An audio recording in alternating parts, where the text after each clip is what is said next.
Knicks family, what's poppin'? It's your boy. I'm back, ladies and gentlemen. I was away for a little while, but I'm back.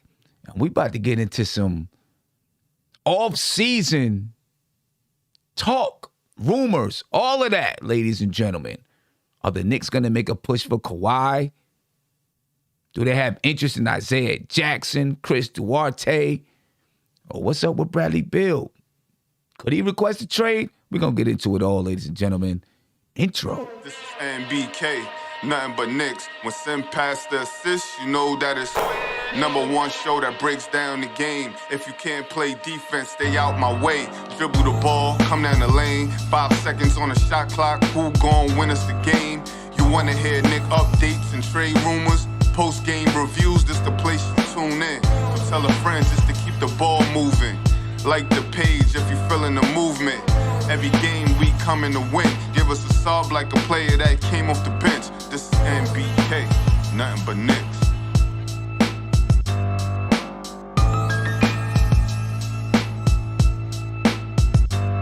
Yes, ladies and gentlemen, we got a lot to talk about tonight. A whole lot to talk about tonight. But before we get to it, I just want to remind you, that we have the NBA draft party coming up less than a week away. So make sure you get your tickets, ladies and gentlemen. You can click on the link in this video, in the description of this video, and get your VIP tickets. Just $25 for the VIP tickets, ladies and gentlemen. So make sure you get them right now. And also, later on in today's show, tonight's show, we'll be announcing the people who won the Obi Toppin rookie cards. And also, if you leave some comments on this video right here, after the show, leave your comments, and we'll enter you into a contest to win a free ticket. We got 4 free tickets to the NBA draft party. But if you don't want to go to the draft party, just say you don't want to go, or you can't make it. I don't mean to put it that way, or that you can't make it because of work or whatever it is. So I don't want you winning a ticket and then you really can't make it. All right? So what I want you to do, if you're entering to win one of those tickets, just put hashtag VIP ticket. That's it. Hashtag VIP ticket. And I know you're entering to win one of those VIP tickets, ladies and gentlemen. I got Tony Crow with me. We got not Ant. We got Nate. Nate the Great. Kind of got my letters mixed up there. And then we got Not in the building.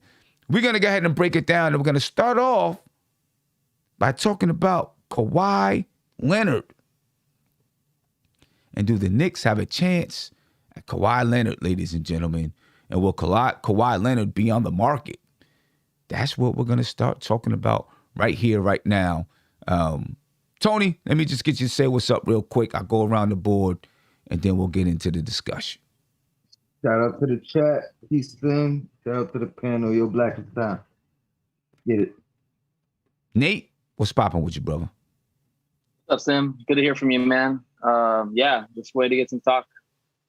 All right. Not, you might have to hit the unmute button. Not, what's going on with you, my brother? How you feeling? It's been a while. Been a while, family. Everything's good. I'm here for the love of the Knicks. You know what I mean? All right. Talk my Knicks. No doubt about it. Let's get busy. Let's get into it. Let's talk about Kawhi Leonard first, because there's a lot to talk about. Lots been happening as far as the Knicks are concerned. But let's talk about Kawhi. According to Mark Stein, and he was on, he did a Spotify Green Room event yesterday. And he says, the Mavs will try to do everything they can to get Kawhi Leonard. The Knicks and the Heat will try as well. The situation with Kawhi is no longer a safe assumption that he's staying with the Clippers. To me, that says that there's a lot of talk going on around Kawhi Leonard. There's a lot of people probably in the corner of the Clippers, in the corner of Kawhi Leonard, who are, maybe kind of spilling the beans a little bit and letting it slip out that, it's no longer safe I don't know how much Kawhi Leonard's going to cost. It's going to be a lot, probably $40 million at the very least. Tony, I'm going to start with you. If Kawhi Leonard becomes available, are you pursuing him? Well, I'm on a record as saying recently at this point, I'm not gonna make that move. And the reason behind me saying that is for the simple fact that he's coming off the surgery that's gonna require somewhere around 9 months for recovery. Right. And just knowing who he is, if there's just an inkling that he's not 100%, he's gonna prolong coming back. Rightfully so. You know what I mean? There's nothing against that. But I mean, let's just say this. If we did get him, I'm going there with the assumption that, number one, he might not play that first year, the whole year. The good thing in that aspect is it kind of gives us a full year of growth with low expectation, kind of like the Nets getting KD and KD being out a full year. They weren't expected to make the playoffs necessarily. They still did, but the bar was lowered. So maybe that could benefit us in that aspect. We don't, not saying we don't have to compete, but the expectation, we don't necessarily have to be that fourth seed. You know what I mean? We would be satisfied being the 6th seed, 7th seed playing situation, knowing we got a guy coming the following year. But I would probably weigh other options first. I wouldn't put all my eggs in that basket. Yeah. That's tough. And most people are going to say, oh, Kawhi is Kawhi Leonard. He's definitely worth it. But at this point, he's getting a lot older, right? How old is Kawhi Leonard right now? Because we're talking about we got to wait a year for him to 32. Be ready to play. Maybe. Right. So if he's already 32 years old, he's 30 years old. He's not 32. He's 30 years old. Oh. He turned 30 on June 29th. Okay, so now we're talking about him. He'll turn 31 next June 29th. He wouldn't have played next year. He'll be 31 going into when he finally does play with the Knicks. I guess it's not that old. I actually thought he was older than that. I guess it's not that old. So did I. All right, but then what players are you? Who do we have waiting for him when he's able to play? That's going to be the question, right? Because with Kevin Durant, he had Kyrie Irving waiting for him, and they were trying to build a team already. Who do we have waiting for him? Is it Julius Randle that you got waiting for him? Are you bringing in another? Who's going to be your point guard? Who's your number 2 guy? And do the Knicks, is that the route that Knicks, that the organization wants to take? Listen, what do you think about, because I actually just thought of that as far as it kind of giving us some leeway as far as it lowers the expectations coming into this season, right, knowing that, hey, well, number one, it's $40 million of your cap. So the rest of the money where you have 10, 15 million left before you go over salary cap. So you're not going to be able to bring in a lot more after him. You're going to have to go the trade route. But it lowers that expectation coming into the season, knowing that we're waiting for him. Because that's one of my biggest worries is our expectation, regardless of what right now, it's going to be high coming into next year because we overachieved last year. So now it puts more pressure on the front office. They got to continue that trend, that upward trend. A lot of fans aren't going to be satisfied with a playing situation or maybe not even having home court in the first round with the fifth or sixth seed. So, what's your thoughts on that? Ah, man. Listen, it's definitely going to be. It lowers expectations for next season, kinda, I guess. But then obviously the following season it raises the expectations, and you gotta, you can't come in and Kawhi couldn't come in and the Knicks just be a mediocre team. Like the expectations then the following season is that the Knicks are going to be a championship contender. I don't know. Me personally, I don't like it. I don't like the wait in an entire year. I agree. Because I feel like you wait an entire year, and then you probably have to wait another year before that team actually gels. And you're going to be a good competitive team, I think. But then of course you're worried about Kawhi. He's had multiple injuries. So where is his body when he finally, when he does finally play with the team? I don't know. I think there's other ways that the Knicks can go and probably still set themselves up for the future, to be successful more long term. Because now that window really does close. You know what I mean? Kawhi finally starts to play when he's 31 years old. And then you have an entire a new year where you're probably gelling and you're looking, you're saying, we got 2 to 3 years with Kawhi Leonard to win a championship. I don't know. I'm not excited about that. I'm really not. I'm not excited about that. Nate, what's your thoughts? For me, that's a hard pass for 2 reasons. A, obviously, Kawhi's coming off a serious injury. The guy's been very brittle lately with his injuries.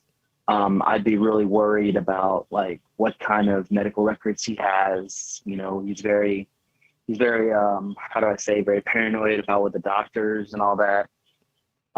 Also, too, with Kawhi, what's really turned me off from him is the fact is that I don't know if he's a true leader. And on top of that, he needs to be on his own team. He needs to be the guy. And I just don't know how him and Randall are going to play well together. Because we did rely a lot on Randall last year, and we he was the MIP, and we expect him to be around that same level or hopefully better. And I just don't know if throwing Kawhi in that mix is going to gel well. I mean, you see the way him and Paul George kind of play together at times. It just doesn't seem right. And Kawhi's just a weird dude. Like, I don't understand some of his reasons of why he does things. Like, sitting in the stands when he could have been on the court with his teammates, that just didn't resonate well with me. I think he's a very selfish player, and I don't want him on the Knicks. I think, like you said, Sim, I think we go a different route. There's going to be some other players that we can maybe try to build this team around. Kawhi is just not somebody I want to do that with. The injuries is a big concern, and to me, the leadership. He's not a vocal person. He doesn't scream leader. He kind of does his own thing and kind of hopes people follow. I just don't think that's what New York needs. Oh, okay. All right. Nat, what's your thoughts on it, Nat? All right, man. The East Conference is a little bit easier than the West. And we could agree on that. If this was Kawhi Leonard 3 years ago, without a heartbeat, you sign him. But this year I would sign him. But if he's going to give us a healthy slate and if he's going to come and play, give us 99%, the days that he do play, he is a missing piece that we could use. You know what I mean? With championship experience, and he plays the position that's voided right now. We don't have a true small forward. We can move RJ to the 2. As far as money, and his health, I don't know. I don't want to talk about the money. I don't want to talk about his health. But him as a champion, yeah. You know what I mean? He's one of the top 10 players in the NBA. And his experience he could boost the morale of the young guys, especially the draft picks. If we want Trey Murphy the third, he could be that big brother to get that guy ready, you know, to take over the helm at small forward. You know what I mean? But I'll take a chance on him, man. I take a chance on him if we're going to try to win the championship this year or next year. You know what I mean? We signing him. We signing. We signing for a championship, and that's what we want. You know? Yeah, I mean, I agree. We want a championship. I don't know. I just don't feel comfortable with it. Me personally, right now, I don't feel comfortable with it when I look at, looking at his injury history.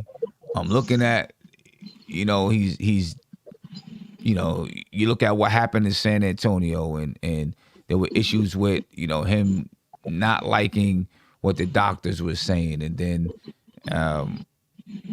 you had that whole fiasco, and then now, and he has every right to want to do that, right? It's his body. He's got to take care of himself. I don't know. I don't know. I don't know what to think about it. I think me personally, I think we could try to go in another direction, because. I mean, best case scenario.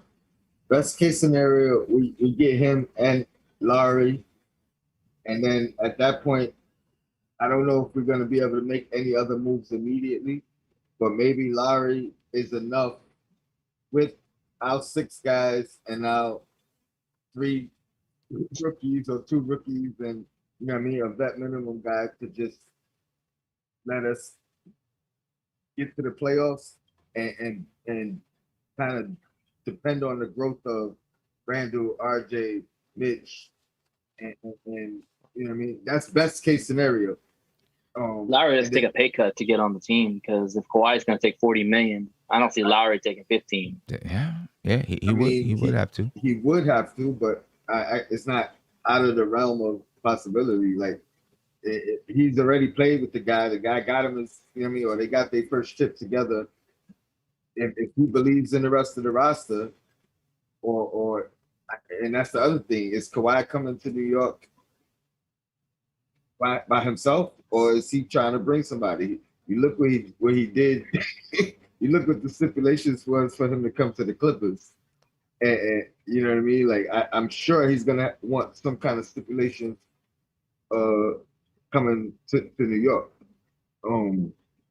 That's why I say Larry, because they already have a previous connection. That's the only realistic possibility in my brain of who could come with them.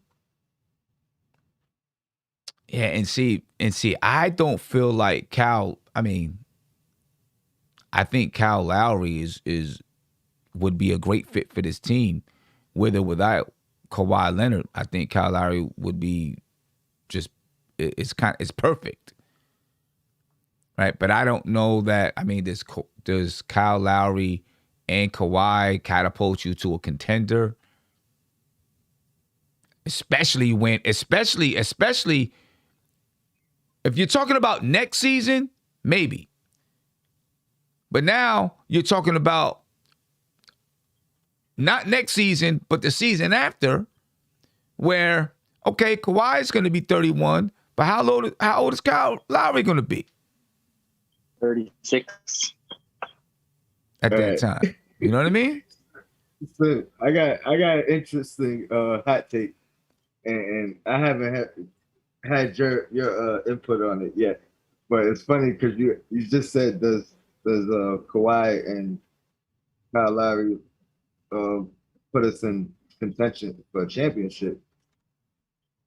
I feel like DeMar DeRozan and Kyle Lowry will put us in contention for a championship. I think so. I really believe that. Like, I know a lot of people are not high on DeRozan at all. But I feel like the majority of those people are only concentrating on his flaws, and not his strengths. But if you solely concentrate on his strengths, I don't see what the issue is. And then just to give a sneak peek into my show with Seth tomorrow, think about what we're losing at the two positions and what we're gaining at the two positions of bringing those two guys in. So the shooting we're losing with a Bullock, and he may still be on the team on the bench, but the shooting we're losing with Bullock, we're gaining that in Lowry, you know what I mean? And we're gaining more offense and at least the equivalent, I argue, more defense with DeRozan. So you're going to score more points without shooting threes at the same position. The defense is going to be the same, if not better. And then you're just gaining the shooting that you're losing at the point guard position. That's all I'm going to say. So I mean, I got a lot more. I'm one of those people that have never been a big fan of DeMar DeRozan. I'm not knocking his play and who he is as a player. I've never been a big fan. If the Knicks decided to sign him, I'm gonna support him and I'm gonna rock with it. You know what I mean? Because I do think that he could come here and he definitely fills a role. There's no doubt about it. He fills a spot, and I think he'll fill that position well. Does him and Kyle Lowry catapult us to championship level? No. With Julius Randle? I don't know, Tony. I mean, for me, I don't know if they do. Let me rephrase that, because I'm not saying championship level, but I think that's going to keep us at that fourth seed. Okay. With room to improve, obviously. So Randle has to get better. Obviously, the guys that are still here got to get better. But at the very least, that team, I think, beats the Hawks team we lost to. So, and we've seen it this year, if not ever before. We've seen it this year. Anything can happen in the playoffs. So I'm saying it keeps us at the fourth seed, but it makes us a better playoff team. And once you, you know what I mean? Once you in the playoffs, anything can happen. So I'm not saying we're gonna win the championship, but we could. We could definitely get to the Eastern Conference Finals. Then, you know what I mean? You never know what can happen. But the only knock the only knock I would have against signing DeRozan is that you mentioned Bullock. Let's say if we don't bring Bullock back, Bullock could spread the court with a three ball. DeRozan's not a 3-point shooter. He's more of the mid-range guy. I mean, he's the mid-range king. So you're talking about him in the mid-range. You're talking about Julius around the mid-range level to himself. And Julius. Then let's say we bring back Mitch. Mitch is right at the rim. Well, that's a lot of people right at the cup. Yeah, but Randall's shot, I mean, you're hoping that he comes back and continues to shoot from three what he did this season, right? He shot 41% from three because we bring back DeRozan. Yeah. Right. He shot 41% from three this season. So you got to have a two that can knock it down from three. You got to have a point guard that can knock it down from three. Now, if DeRozan's not going to be, if he's not going to be spreading the floor for you, then you got to do it with your other positions. And Nate, your audio is real scratchy. I don't know if it's I know, okay, man. My internet's down, and so I'm on my LTE, so I've got a little more bars. Yeah. I'd argue it opened the shot up more for Randle, because as we've seen this past year, if you've seen, but DeRozan averaged in 7 assists a game, 6.9 assists a game. So now they can take turns facilitating.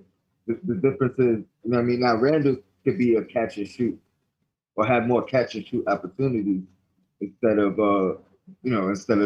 being the main facilitator. I think it could work. I understand a lot of people don't agree with it, but I think that at least keeps us parallel position-wise in the playoffs and makes us a better playoff team.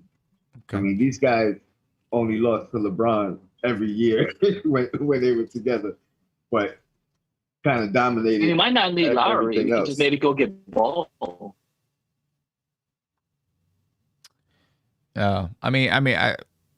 I think the reason why you probably bringing up Lowry is because Kyle Lowry and DeMar DeRozan played together. They have a little bit more chemistry together.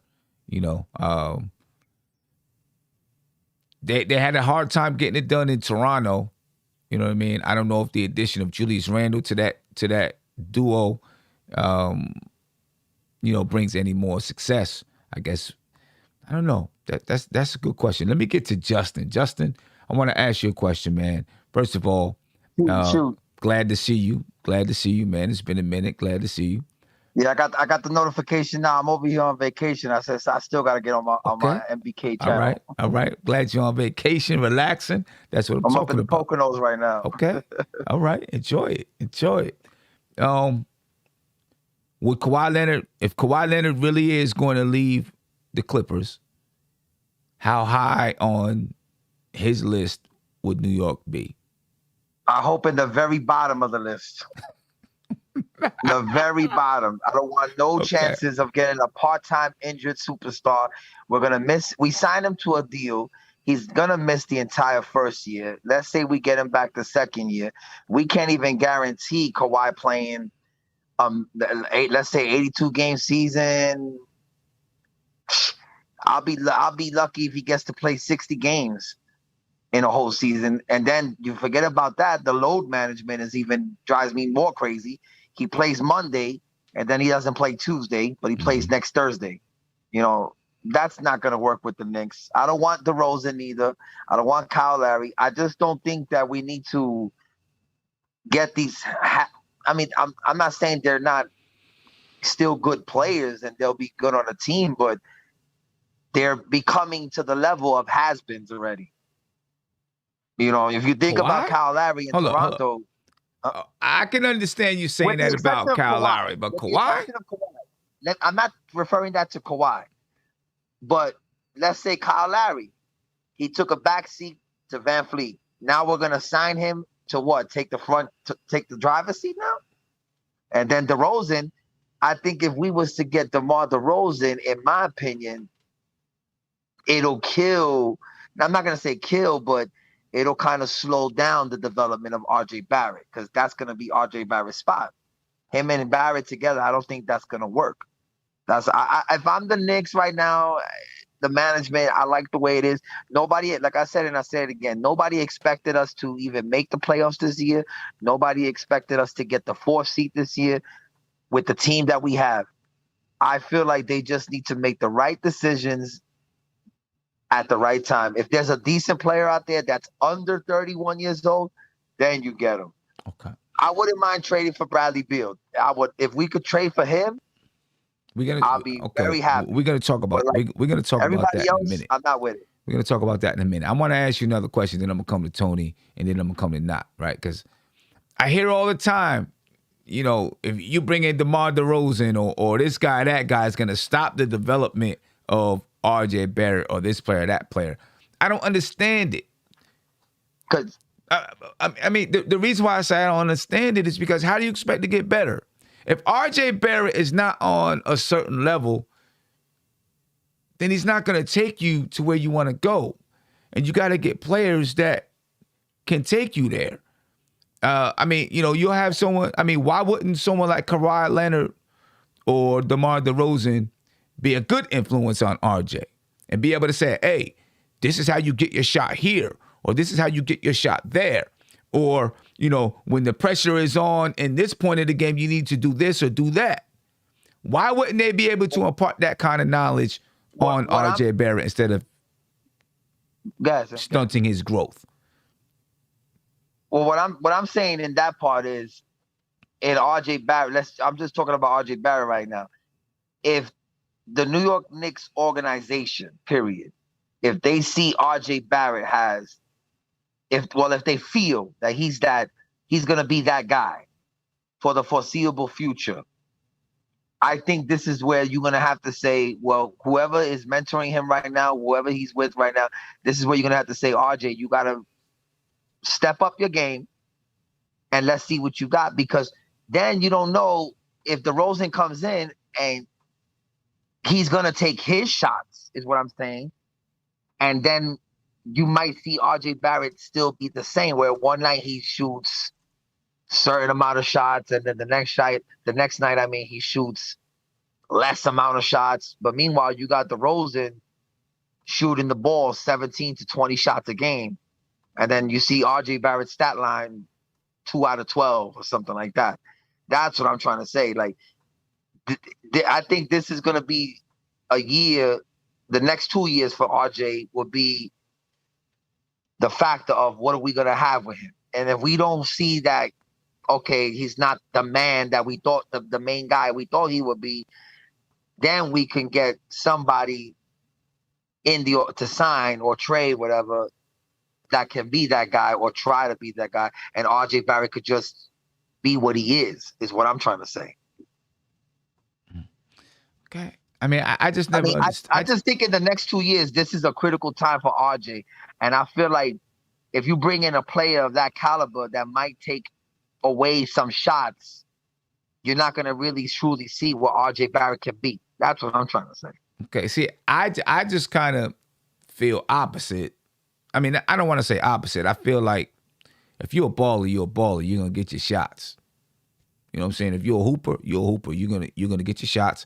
Your teammates are going to recognize that you're a hooper, and they're going to make sure you got the ball in your hands. You said you wouldn't mind trading for Bradley Beal. What's Bradley Beal going to do? He's going to take shots away too. I think Bradley Beal, though, in his defense, he's going to take shots away, but his offense is definitely going to make up for it, and I think that he can make RJ better. DeRozan right now, I don't see that happening with his career right now. I don't see that happening. Okay. Tony, I just don't feel like he could be DeRozan from Toronto. That's all. Tony, He doesn't have to be. He doesn't have to be. He could be DeRozan from last season. And the guy last season he wasn't there. He wasn't where? You said DeRozan from last season. Yeah, on the Spurs. I don't remember DeRozan from last season on the Spurs at all. I remember the DeJounte Murray. I remember the other guys. I don't remember DeRozan though. Well, I mean, DeRozan was giving you 20 a game, I believe. Look at his numbers then. I think he was giving you. I think DeRozan was giving you 20 a game. I'm telling you, just to go against you saying he's going to take shots away from RJ. I think he would actually give RJ more shots, more corner threes. He actually averaged 6.9 assists, or yes, seven assists last year. So I think he could give Randall some perimeter shots, RJ some perimeter shots. If we have a point guard that can shoot, he'll get some perimeter shots. The same role that Randall played for us facilitating, where he kind of needed a break because he was doing everything. DeRozan can do that. So now they can share the wealth even more. Sim said, if RJ develops where he needs to, which is shooting still, then everything's going to fall right in line. But the things he can learn from DeRozan, which is already RJ's bread and butter, the mid-range, he can learn even more how to find your spots on the floor. Like, think little nuances that a veteran picks up over the years, you can teach a younger guy much sooner. So I think it's going to make him develop better. Like that, I don't see how it's going to stunt his growth. Yeah. So people say the same thing about Obi Toppin, and I don't get it. If anything, he's going to start picking up things faster. Like he has to show it on the floor for him to get the minutes. If he's showing it on the floor, he's gonna play. Yeah. DeMar DeRozan last season, 21.6 points per game. He shot 49.5% from the field, shot 25.7% from three, 88% from the free throw line, 4.2 rebounds per game, 6.9 assists per game. If he could ever consistently knock down that three, he'd be averaging 25 points a game. I mean, that lack of three-point shot is one of the reasons why I haven't been the highest on DeMar DeRozan. Let's just say DeRozan comes. Let's say we get DeRozan. With a team of Randall, let's say Randall first option, DeRozan definitely the second option. What's your average on RJ Barrett, Anthony? What you think he's going to average with DeRozan in the lineup, points-wise? I think he could at least stay exactly where he's been.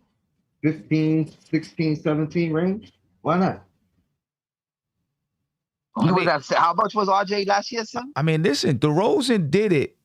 DeMar DeRozan averaged those numbers on 15 shot attempts per game. I can guarantee you every single game last season, somebody had 15 shot attempts while RJ Barrett still had his shot attempts. You know what I mean? I can guarantee it. It may not have been the same third guy every night, right? Julius Randle obviously had his shot attempts. Some nights it could have been Reggie Bullock. Some nights it might have been Alec Burks. Some nights it could have been Emmanuel Quickley. It could have been Derrick Rose. Somebody else took 15 shots. You can guarantee that. If we get DeRozan, I mean, I'm gonna support it because I'm not gonna say DeRozan is washed up still. You know what I'm saying? He's not washed up, but if we get it, I'm gonna support it. But I'm definitely not with the Kyle Lowry. That's the one I don't want. A 35, 36-year-old point guard. If that's the case, then Derrick Rose should just be starting. Then, I mean, if we get DeRozan, I'm with it. But I don't want Kyle Lowry. Well, look, last season, DeMar DeRozan, he averaged 6.9 assists per game, like I just said, the highest in his career. And part of the reason could be, I just seen someone in the chat say the problem, Victor Montez, he said the problem isn't DeMar on the ball, it's off the ball. And yes, I agree, it's DeMar off the ball. And probably what the Spurs did is have him be a facilitator and be on the ball, which means other people spread the floor, allowing him to penetrate, get into his mid-range action, when he drew a double team, kick the ball out, those type of things, which is part of the reason why he probably had, well, not probably, he had the highest assist numbers of his career. As a matter of fact, throughout his time in San Antonio, he's had the highest assist numbers in his career. His first season in San Antonio, he averaged 6.2 assists per game. Second season, 5.6. And then third season, 2020, 2021, 6.9. All three of those numbers were the highest assist percentages in his career. And in Toronto, his two weaknesses was he can't shoot the three and he can't facilitate. So he got rid of one of his weaknesses. And the fact that, I don't like that he shoots 25%, but I like the fact that he's taking more. He's not afraid to shoot them. It's kind of like with Derrick Rose, even though Derrick Rose numbers have gone up, but Derrick Rose didn't shoot the three before either. As he got older, he realized, hey, I got to take that shot. Yeah. And I think DeRozan has realized that at the very least. So but again, this just shows him. Yeah. So Tone, back to the original question. We went off on DeMar a little bit, but back to the original question, and you could just give me quick, and then I'm gonna get the knot, and find out what he thinks about it. If Kawhi Leonard is actually out in Los Angeles, how high on the list does he have New York?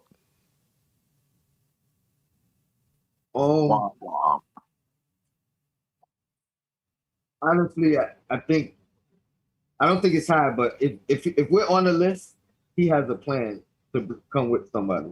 I can guarantee that. All right. Nate, just real quick, how high is New York on the list?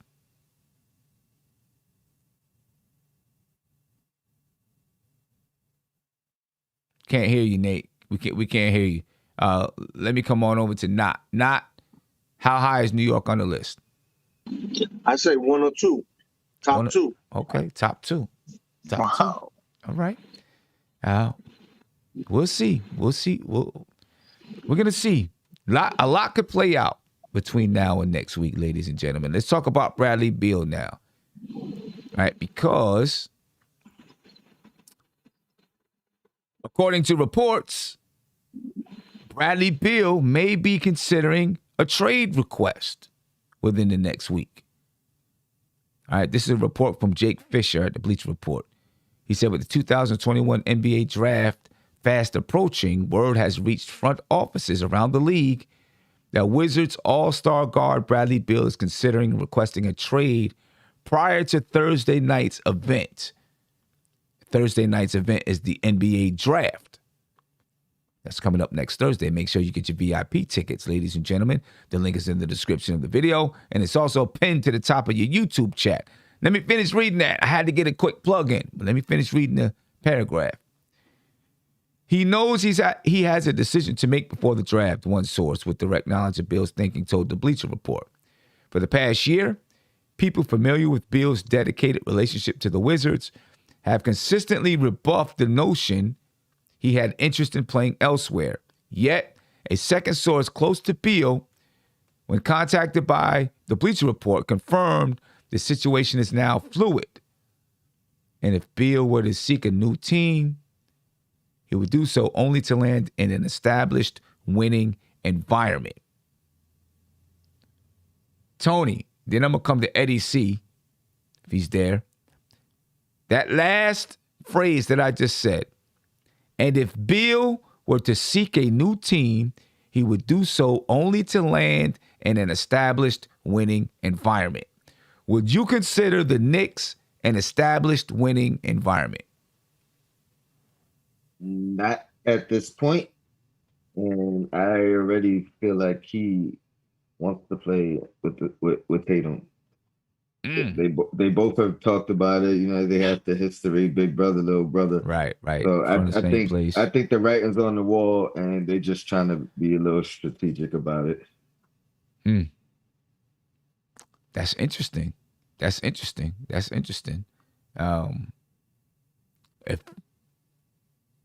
If you're the Knicks, are you pursuing Bradley Beal? If he says, "Hey, I'm up. I want to be traded," are you pursuing Bradley Beal? Yeah, I'm definitely inquiring on what it's gonna take, and if we could work something out.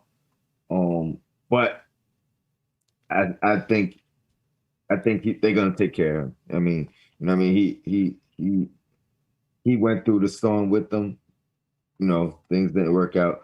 I think the way the NBA is going, teams aren't going to be looked at as bad as the Spurs were sending Kawhi to Toronto. And then, you know what I mean? Like, that was the last time a star didn't get to kind of go where he wanted to go.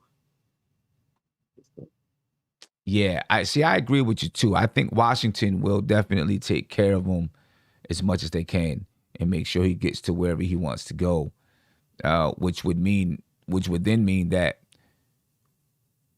the Knicks would have to convince his agent, convince him, you know, and almost treat it as if it's a free agent. Free agency. Yep. Yeah, you know, a free agency period. And, you know, convince him, yeah, New York is the place. I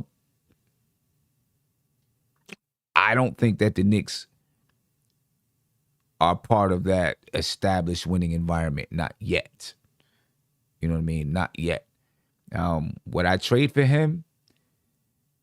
I would. You know, he's a guy that I've liked for a very long time. And, you know, a couple of years ago, I was really, you know, I was championing it. Like, yo, go get Bradley Beal. Go get Bradley Beal. Go get him. Especially he was on a beautiful contract at the time when I was trying to, you know, really push it out there and get people to, you know, go get Bradley Beal. Then he signed that extension. The price tag went up. Now you got to think a little bit. Okay, do you still go get Bradley Beal? Makes a lot of money. What's the price tag for Bradley Beal? Is the price tag RJ Barrett for Bradley Beal? You know what I mean? Justin, I'm going to come to you because you know, you said you'd like to get Bradley Beal. Is the price tag RJ Barrett? And if so, do you do it? I don't. I'm not doing it if that's the price tag. If it's RJ Barrett, I'm not gonna do it. If it's draft picks, I would give them draft picks and whatever other player they want. I would actually trade Randall if they want Randall. I look at him right down the bottom. I see you, Tone. I see you. I'll give up Randall for Beal. I would. But let me ask you though, if you give up Randall for Beal, are you really taking a step forward?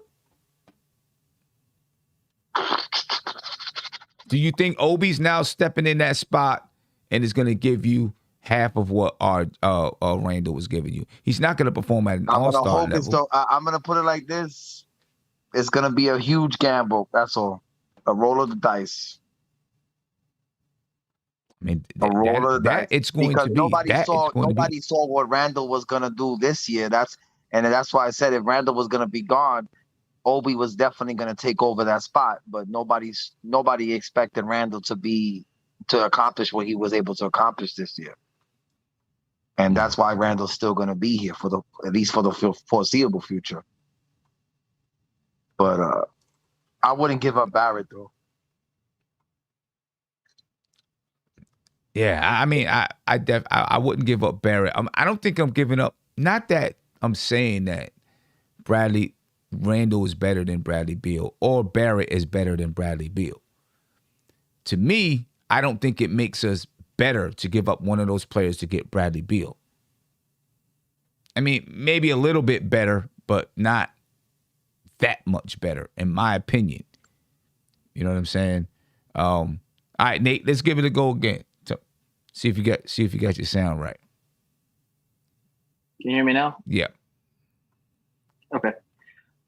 Last time I checked, isn't Bradley Beal a free agent next summer? Next summer. I think so. Next summer, yeah. Okay. So I personally think that we should just wait till next summer if we're trying to pursue him. Because we don't know if he's going to get that contract extension when he signs with another team.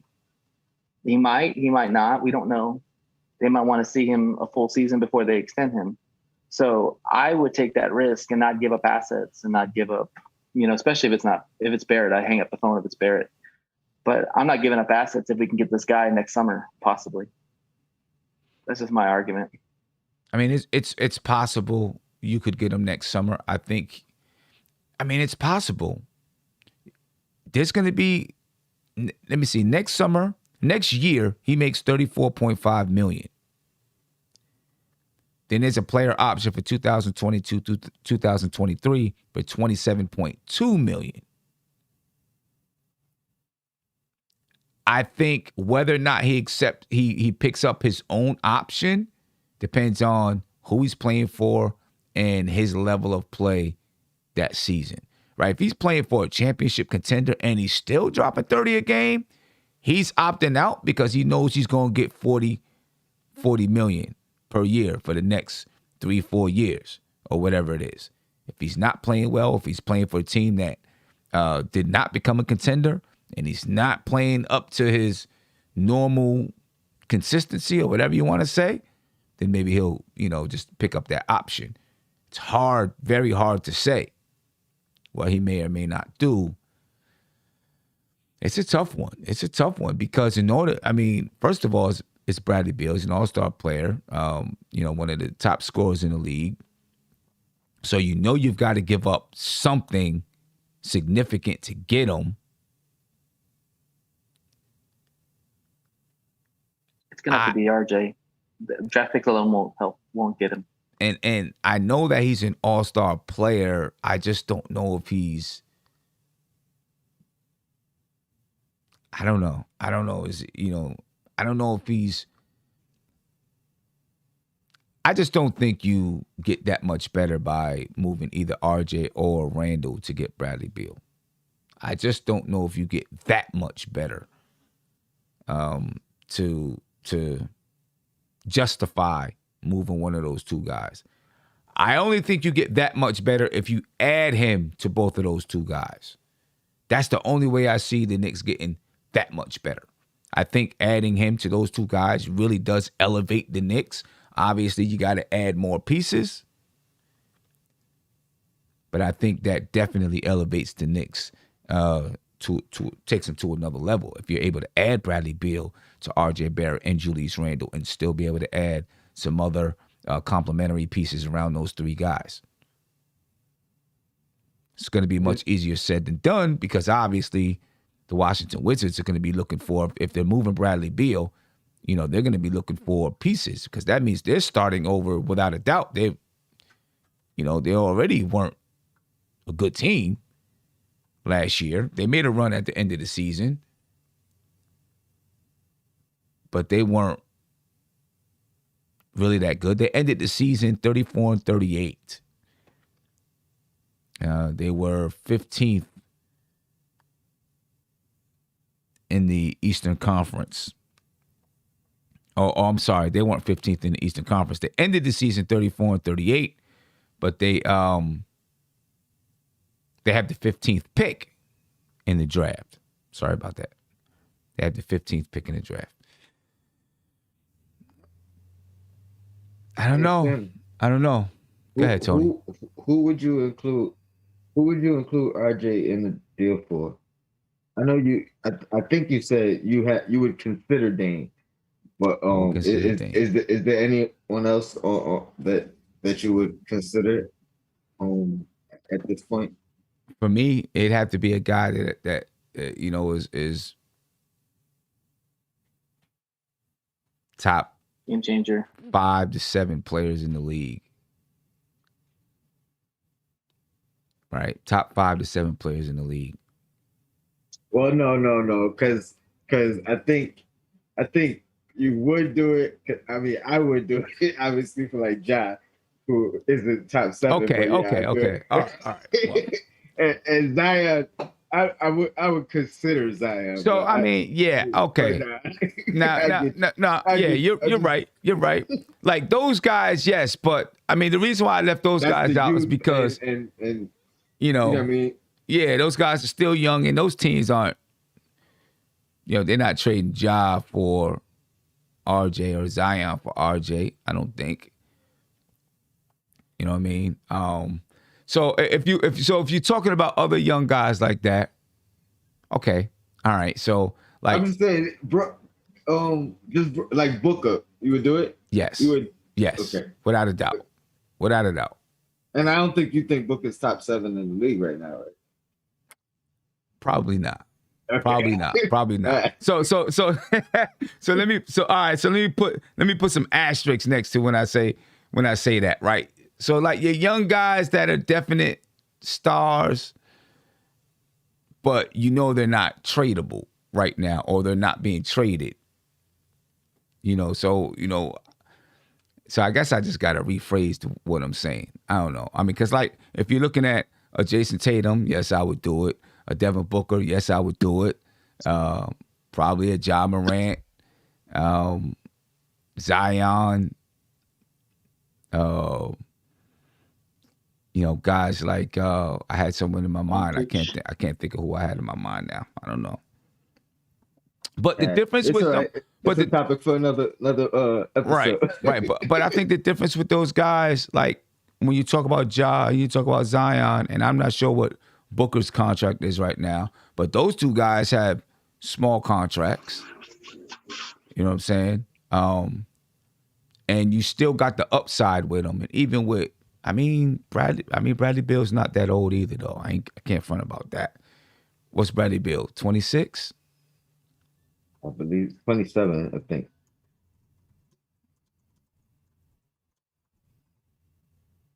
He's 28. 28 years old. He turned 28 in June. So, yeah, obviously there's some guys that I would move him for. You know what I'm saying? But it's, I just don't know if Bradley Beal's takes it. Like, I look at Devin Booker and I think he's better than Bradley Beal. And I think he takes this team,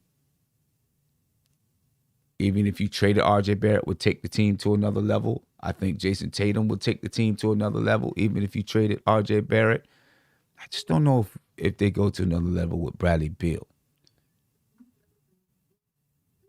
It's hard to say. Eddie C, what's poppin' with you, man? What's going on, Simeon? I'm good. How you doing, big bro? I'm good, man. Glad to see you. We're talking about Bradley Beal, and he may possibly look to ask for a trade. And if he does so, do you want the Knicks to pursue him? All right. First of all, I just, Want to say hello to you again, like always. You know. Mm-hmm. Appreciate it. To my boy Tony Crow. What's going on, Tony? Nate, Justin, not him. How you doing? How's everybody doing in the chat today? I'm sorry I was off camera, man. I was eating these patis. If y'all know about the Jamaican patis, all right. These you can't just eat one of these. So I'm on my second bag. I had to stay off camera for a bit. I didn't want to see y'all eating. I didn't want to see y'all, you know.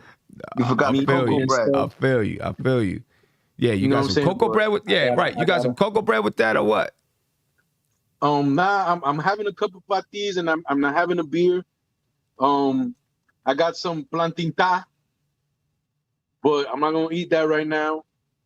I got my wife got some pambon. She liked the pambon. Over here in Costa Rica, we like there's a place called Limon. Mm-hmm. That's very Jamaican influenced. So they come from Limon, which is far from the city, and they come and they sell their products. And me, I love eating their products. I love eating their rice and beans and their chicken and all that stuff. They jerk chicken. So, you know, if you're in Costa Rica, by any chance, I know a lot of you ain't. Caribbean delicias. These patis are they banging, man. So I was just having a late night snack over here because it's kind of late over here. Okay, but right, no doubt, that's what's up. Get into the matter at hand. Me personally, I'm just gonna give this caveat before I get into the Bradley Beal situation. Me personally, I feel like the Knicks are gonna make a move at draft day they're going to move up in the draft. I feel like they're gonna try to move up in the draft and get a player that they like, a player that they can grow with, and that they can have on a rookie deal so that they can pair with the players that we have today on our roster. So with that being said, hopefully you already know what road I'm thinking about, you know what I'm saying? I agree with Tony. Thinking that, you know, the writing's already on the wall where he wants to go probably play with Jason Tatum. All-Star weekend, Olympic games. These are the best times to talk to your guys and say, yo, what you want to do? You want to come play with me? You know what I'm saying? You know, how you feeling? This and that. You guys stay with each other the whole time. You know, you room with each other. You know what I'm saying? Those are the best times to recruit, I guess the word is. To right. recruit. But he's out. He's not there. He's no longer there. Who, Bradley Beal? Yeah. What happened to Bradley Beal? COVID-19. He was in COVID-19 protocol. He got replaced. And he's not coming back. I don't think it doesn't matter. It doesn't matter. The 2 weeks that they had in training camp could be enough. Those guys are friends. Jason Tatum and Bradley Beal known each other for a long time. Mm-hmm. Those 2 weeks are enough for them to you know, Zach LaVine already said it. People are talking to each other. You know what I mean? People are talking to each other. You know what I'm saying? They getting squared up. And when you look at a trade, what makes more sense than Jaylen Brown and whatever pieces that you have for Bradley Beal, instead of getting complex and saying, I'm giving you this pick, the next year's pick. You know what I'm saying? You already have a player on the fold that's worth enough to make you listen and say, listen, okay, let's start off with Jaylen Brown. Yeah, you're right. I agree with you. I think Washington's ears would perk up really quick. You know what I mean? Jaylen Brown is Jaylen Brown is a serious player, man. And signed for another 3 to 4 years, I guess. You know, I don't have all the logistics, but he's signed. He just got signed maybe last year, 2 years ago. Just like you said, you mentioned to me Jaylen Brown. My ears perk up. Say, all right, let's work. We can go from there. Yeah. What else you got for me? You got some picks? Is there somebody else on the roster that you like? And to be honest with you, I think Jason Tatum and Bradley Beal are a good pairing. You know, on the Knicks side of things, it's just very difficult to make these sort of trades for these sort of players because we necessarily don't have players that fit with everybody. You know what I'm saying? Jason Tatum is a player that you could put basically anybody around him and it fits. True. You could put Booker. You could put whoever you want. And it fits. You know what I'm saying? Julius Randle is not a player where you say to yourself, oh, we're going to pair somebody. Mind you, I'm not saying that it doesn't fit because Bradley Beal is a player that fits with a lot of people, right? But, you know, he's not a Jason Tatum. You know, in all honesty, he's not a Jason Tatum. So it's just an easier dialogue. And I think, again, going back to my boy Tony, it's the writing's on the wall. I don't think there's really much that he's not even on the list. We're not even on the list. Well, you know, I say this. I think for all of these players, the Knicks are going to be on the list. Even if they don't mean to go to the Knicks, every single player that hits the free agent market, asks for a trade, normally has the Knicks on the list. And they may not even want to go there, but they know putting the Knicks on the list creates publicity. You know what I'm saying? So the Knicks will, you know, you'll hear it. Oh, Bradley Beal, he wants to go to Boston, New York, or Miami. You know what I mean? You know, you'll hear that. The Knicks will be on the list. Maybe they won't be high on this list. They may not even be serious contenders on the list, but you'll probably hear the Knicks' name on the list because it creates that publicity.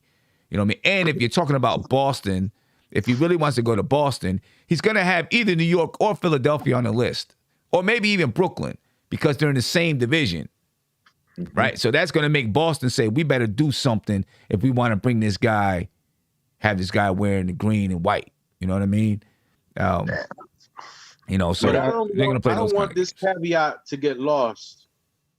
Draft day, buckle your seatbelts. I think the Knicks got something up their sleeve, man. I hope so. I Man, hope so. he got me open talking like that. I hope so, bro. No, listen. Hey, Justin, you already open about the draft, man. Hey, Justin, you already open about the draft. You're supposed to be in the Poconos with your lady and whatnot, and you up here talk about the Knicks in the draft. So you already open. I'm already. It's already 11:40 right now. They all sleeping. I'm in the other room chilling. I only got my. Shout out to you, Justin. Good man. You're in the Poconos, man. Yeah, I'm up in the water park, Kalahari. Nice, man. It's good Nice. to sometimes unwind, baby. That's what's up. I feel you. That's what's up. Let me get to Not. Not, what's your thoughts, man? Yo, I love that name though. Not him.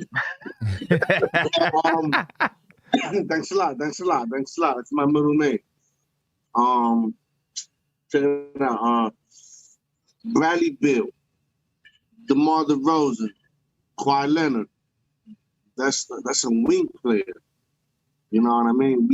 We us as Knicks fans, we know what we need to excel, and we're looking for a wing. We're looking for a point guard, and trading for Bradley Beal. I don't know, man. Kawhi Leonard's a free agent. I'm spending money. I'm not giving up no players. You know what I mean? DeMar Zach DeRozan, LaVine. too, free agent. Yeah, Kawhi Leonard's a free agent. You know what I mean? Listen, man. Me as a Knicks fan, haven't been in this position. I don't even know when. I never felt this before. You know what I mean? Today we could go anywhere we want, any way possible. We could go young, we could go old, we could go vets. we could try to fill out those positions of need any way possible. Do we want a championship experience like with Kyle Lowry, like Kawhi Leonard? Yeah. You know what I mean? Do you want to bring in the young players? Yeah. Bradley Beal hasn't won a championship. Doesn't take his team out of the first round. Is he gonna fight with the ball with RJ, Julius Randle? You know what I mean? Not too sure. You know, but So you think Bradley Beal is too ball dominant? No, I wouldn't want to say ball dominant. Just like 3 minutes left in the game, which way we gonna go? You know what I mean? Is he gonna overlook Barrett if Barrett's been hot? You know what I mean? You know, the most important time of the game, he hasn't really stepped up.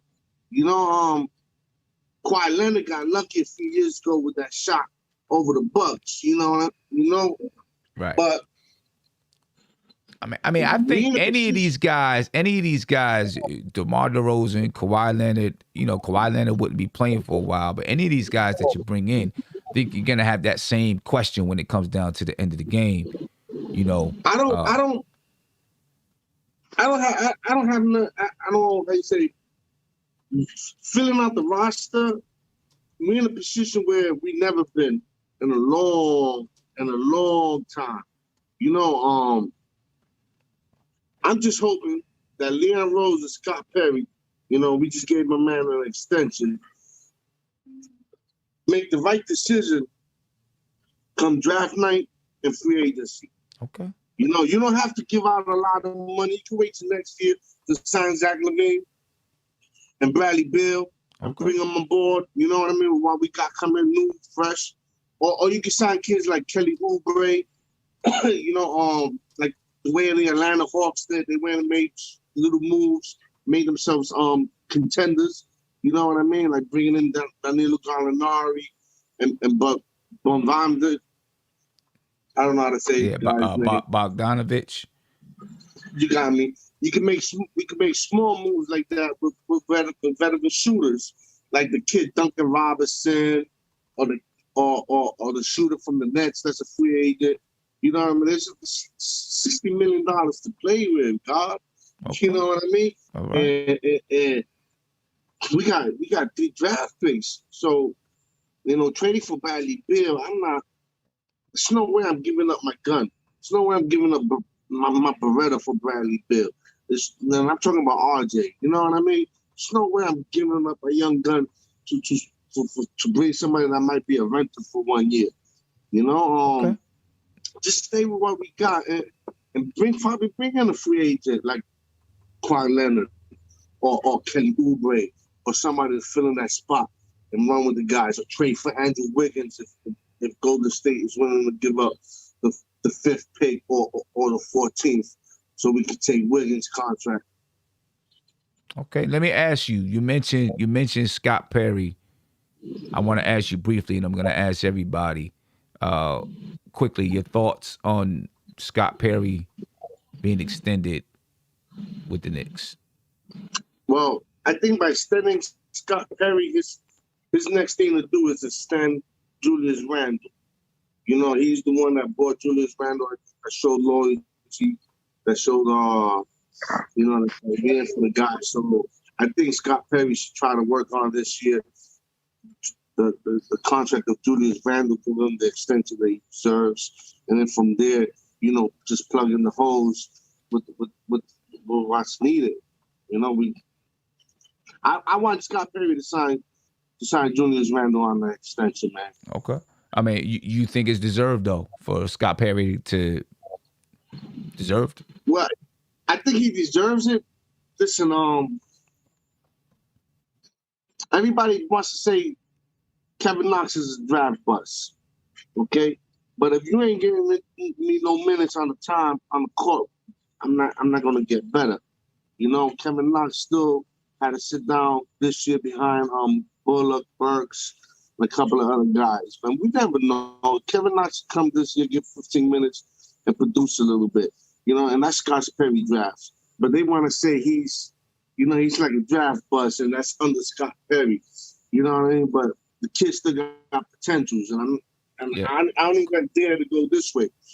Yes, Scott Perry does deserve. You know, he's writing this ship right. You know what I mean? And the way he's built, he deserves to continue building the squad, man. He's done a fine job. Okay, all right. Tony, what your thoughts on the Scott Perry extension, man? So, I like it personally, but I ain't gonna lie. I had a hot take. Like, my first thought was, they re-signed him to be a scapegoat if this coming season ends up not panning out. Like, that was my first thought. But I mean, I like the guy. I think he has a great relationship around the league. So there's no reason to think that his relationship here wasn't sincere. Right. That was just me being a skeptic real quick, and maybe that that PTSD we all suffer from. but I love it. I love it. I think that their relationship is real amongst each other. You see them together all the time, where they're supposed to be, games and scouting events, or just I think they're building something organic, and I think they're rewarding success. You know what I mean? Okay. And so I had two thoughts. One, I thought it was well deserved, and I actually thought that Scott Perry was going to get offers to run an organization, to be the top guy in an organization somewhere in the league. Right? So I was surprised that he re-upped with the Knicks, because I thought someone was gonna, pick him up. And just because he did re-up with the Knicks doesn't mean that he couldn't be out like that. Same thing happened in Sacramento, right? Mm-hmm. He was there, signed a contract, bam, he was out. Came to the Knicks. So he could still end up someplace else. Number two, I thought about Steve Mills and how long Steve Mills was with the organization. And with Steve Mills, I felt like Steve Mills was James Dolan's boy, and he was there to keep an eye on things when James Dolan was not there. And I said it last year, I always thought that Leon Rose, everyone said when Leon Rose came, they said, Scott Perry's gone. I didn't think that. I had people tell me that he was well-liked throughout the organization. I thought that he was going to remain with the team at least for a year, and then they would, see what was happening. And it proved to be right. Leon Rose likes him. Signed into another extension. But I still wonder, does he have that kind of relationship with James Dolan where he's like, I need you to be my eyes and ears? I hope not. And I hope it's, like you said, genuine between Leon Rose and Scott Perry, because they do seem to make a strong team. Leon Rose needed to have people in his corner that had experience in the NBA, running an NBA franchise. Scott Perry had that experience.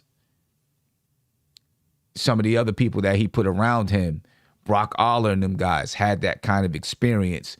So Leon Rose did a good job putting people around him to make up for where he was weak. That's strong leadership. Yes, very strong leadership.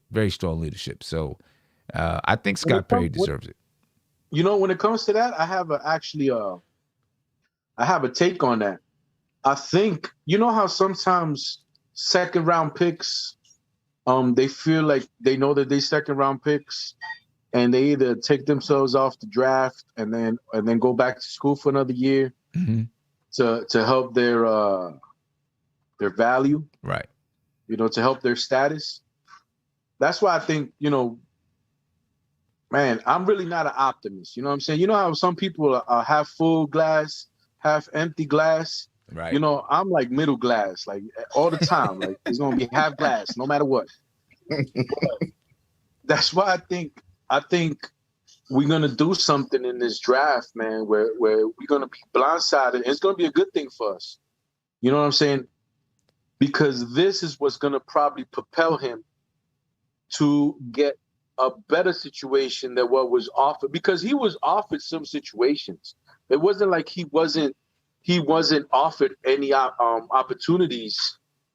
But when like the first thing I said is like, yo, I'm gonna do this, ride this wave, so that when my time comes in a couple of years, I could get a real deal GM job at a place where my cachet is gonna propel me for greater things. You know what I'm saying? Because right now, even before this situation happened, it was probably the same team, Sacramento, you know, blase blah, you know, these types of teams that probably didn't have the same cachet. But you ride this wave, you end up doing something that bettered your franchise, and when it comes up, you never know. It might be Indiana, Right. you know what I'm saying? It might be something that's better than what you were offered at the first. Okay. So this is all strategic. I'm not gonna jump off the boat of this draft day, man. I think this draft day is gonna be special. I was actually speaking, and I was this close, Sim. I was this close to spending the bread to going to New York and going to and be one of those content creator guys that you guys want to meet. Well, look, man, let me tell you. I was this close. It's far from me. It's not like just going on a bus, right? Or you know what I'm saying, taking a drive up. You know what I'm saying? I gotta take a plane ride. It's gonna cost me some bread, right? And I really wanted to do it, but I was this close to doing it, man. And it's gonna be something. I think it's gonna be something that's really nice, man. I'm happy for you guys, man, and I hope it does happen. So it could be special, you know? Yeah, man. That's what we're looking for, because the draft next week, I mean, look, there's no way that the Knicks are bringing in 4 draft picks next week. I don't see it. Now, obviously, the second-round picks, the Knicks don't have to sign those guys, but the first-round picks, the Knicks do have to sign them. You got to sign them, right? You got to sign them. That's it. That's guaranteed money for them. I don't know if the Knicks are going to be carrying 2 draft picks, first-round draft picks. They might bring in one guy. They might draft one guy. So I do expect the Knicks to do something, whether it's trading up or making some kind of a move to bring in some players. I mean, you're hearing it all over the place. Bradley Beal, Kawhi Leonard, this guy, that guy that could be on the move during the draft. So, yeah, I definitely expect the New York Knicks to make some moves during the draft. I really do. That's why. Yeah, exactly. And that's why I'm trying to tell people, you're going to want to be there in AC with us, man, because it's going to be dope, and we're going to have a lot to talk about that night. I envy you guys. Yo, and shout out to my boy Gregory Castillo. He's hot and heavy with the GoFundMe, Eddie C. Take me to the draft. We're gonna get a GoFundMe to take Eddie C to the draft. But listen, on a serious note, if you look at it, what's a better way to better your franchise? Instead of giving up these assets and giving up these players that you plan on drafting for Bradley Beal, for Kawhi, not Kawhi, but for these players that already have signed contracts, then somebody that's coming in the draft who you could have on a rookie deal for 4 years, 5 years. Right. No, that's true. That's true. But they got to be quality players as well. You know what I mean? They got to be quality players. But let's talk about the draft a little bit, because that's what's coming up. It's coming up next week, and remember, we got that draft party. I want you to be there, ladies and gentlemen. The link is in the description of this video. You can click on the link in the YouTube chat. Get your VIP tickets. You know what I'm saying? It's going to be dope. DJ Shuttle on the ones and twos. We got Tony Crow's going to be there. Legion of Knicks is going to be there. Julito McCullum is going to be there. The Entertainer is going to be there. Yo, it's going to be fun, man. It's going to be fly. So you got to make sure you be there with us at the flagship resort, NAC. You know what I'm saying? Go ahead, Tony. No, I'm saying Queen's Court. Stephanie's going to be there. It's going to be crazy. Yo, we're going to party a little bit. Please, Queen Steph, Tony, invite me. Invite me to the podcast, man. Invite me to the podcast. You guys know I got a lot of, you guys know I got a lot of ideas. You guys know I got a lot of takes that people gonna hate me for. You know what I'm saying? People gonna love me for. Invite me, guys. I want to be part of the situation. I want to be part of the party, man. Let's do it, man. No doubt. No doubt about it. But make sure you're there, ladies and gentlemen. It's gonna be dope. You can get your tickets now. The tickets are limited, so if you're gonna get them, make sure that you get them. We're gonna have live podcasts all night, music, all kinds of stuff going on. It's gonna be dope. But let's talk about the draft. And there's some names floating out there on players that the Knicks are interested in. One of them is Isaiah Jackson, center out of Kentucky. All right, and this kid is, really a center who's in the vein of Nerlens Noel or Mitchell Robinson. He's a rim runner, a shot blocker. He does have some ability to put it on the floor. And maybe he has some untapped potential offensively. Obviously, he comes from Kentucky. Right? So, that's already, you already have a natural connection. Because the Knicks have Kentucky players. Obviously, we got a Kentucky coach, a former Kentucky coach on the team. What's your thoughts, Tony, on Isaiah Jackson, and what does it mean if the Knicks do, in fact, draft Isaiah Jackson? And by the way, the Brooklyn Nets are also interested in Isaiah Jackson. I believe he's CAA too. I mean, I like his overall skill set. I would not be surprised if we keep. If we do draft him. Well, I believe he was mocked as a second rounder, yes, right? So, right now he's mocked at around 19. Oh, is he? Okay. Yeah. Early on he was mocked as a second rounder, but I think if we keep both our picks, I think he's definitely in play. I think he's in play if we keep both the 19 and 21. I definitely don't think we would be moving up to get him or anything like that. Well, yeah, all the writings on the wall with the CAA and the Kentucky connection. Mm-hmm.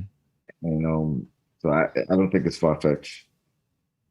Yeah, and if the Knicks do end up taking Isaiah Jackson, I think that means, it's pretty clear at that point that Nerlens Noel is not coming back. He's gone. Because you get a cheaper version of him. He's probably not at this point going to be the same defensive presence as Nerlens Noel. Could take a little bit of time, but he is a shot blocker. He averaged 2.5 blocks per game last year. He's 6'10", 206 pounds, same type of frame. I think his ability to put the ball on the floor is much better than Nerlens Noel. Nate had a comment. Yeah, I actually think a different way. If we draft Jackson, I think it means that it very well could be by Mitch. You think so? Because he's cheaper. He's already a better shot blocker, in my opinion, than Mitch was when he came into the league. And he probably is more willing to take a jump shot or learn how to shoot or work on his offensive game than Mitch is. And I think that if you draft this guy, he's like Mitch already. If you watch his game, he's a hell of a shot blocker. He is a rim runner. He is athletic. He's probably a little bit more thinner than Mitch is. But I think that spells bye-bye Mitch. I really do, because then he's going to come at, like I said, a cheaper rate, younger, and he's also a better shot blocker than Mitch was when he first came into the league. So, I mean, I don't think the risk is going to be that high if you decide to go this route with this dude. So you think they could possibly go this route? I mean, his salary actually is not going to be that much different than Mitchell Robinson's salary. It's not going to be cheaper. He's younger. Well, I'm saying, but you're going to have to pay Mitch. You're going to have to pay Mitch at some point. That's true. That's true. This season, Mitch makes 1.8 coming into the next season. Yeah. He'll make 1.8 million. And then, he's due for an extension. And he's healthier too. Mitch is coming off 2 big serious injuries. So this guy is healthier. He's about the same age as Mitch. He's a better shot blocker, in my opinion.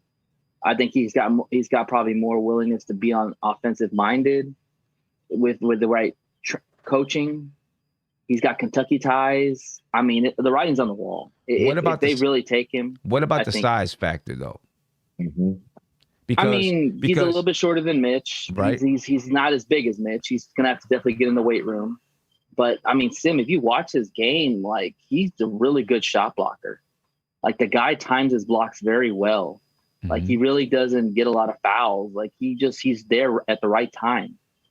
And I mean, one thing about Mitch is that Mitch early on, he pressed a lot when he blocked shots. That's where he get a lot of foul troubles. He would get in foul trouble a lot. And I think this guy, I'm just saying, I mean, just watching his tape, I mean, I'm impressed with him. I think that if the Knicks do take him, I think he very well could be spell for Mitch. And Mitch is probably going to see that too. Like, okay, you're drafting this young guy that looks like my game's like me, and you're going to have to pay me. So what are you going to do? You're going to pay him and have this guy? Or are you going to say, well, we got this guy, he's healthier, he's younger, or he's around the same age, and he's possibly a better shot blocker than you, maybe a rebounder. I don't know his overall stats, but I'm just saying, I mean, with the injuries and the contract coming up, I mean, it just. Yeah. So I do want to respond to something in the chat. Sherwin M. Talking about Nate. He said, this dude never makes sense. Talking to you, Nate. He said, Mitch led the league in shot blocks his rookie year. Yeah, rookie year. But I think you have to put that. The Knicks were terrible, and our defense was terrible.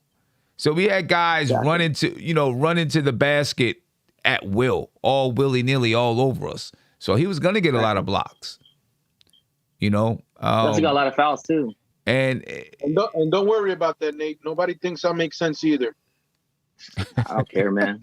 They probably don't know anything themselves. And it's not. Who knows what if Isaiah Jackson played on that same Knicks team? He, maybe he has the same type of,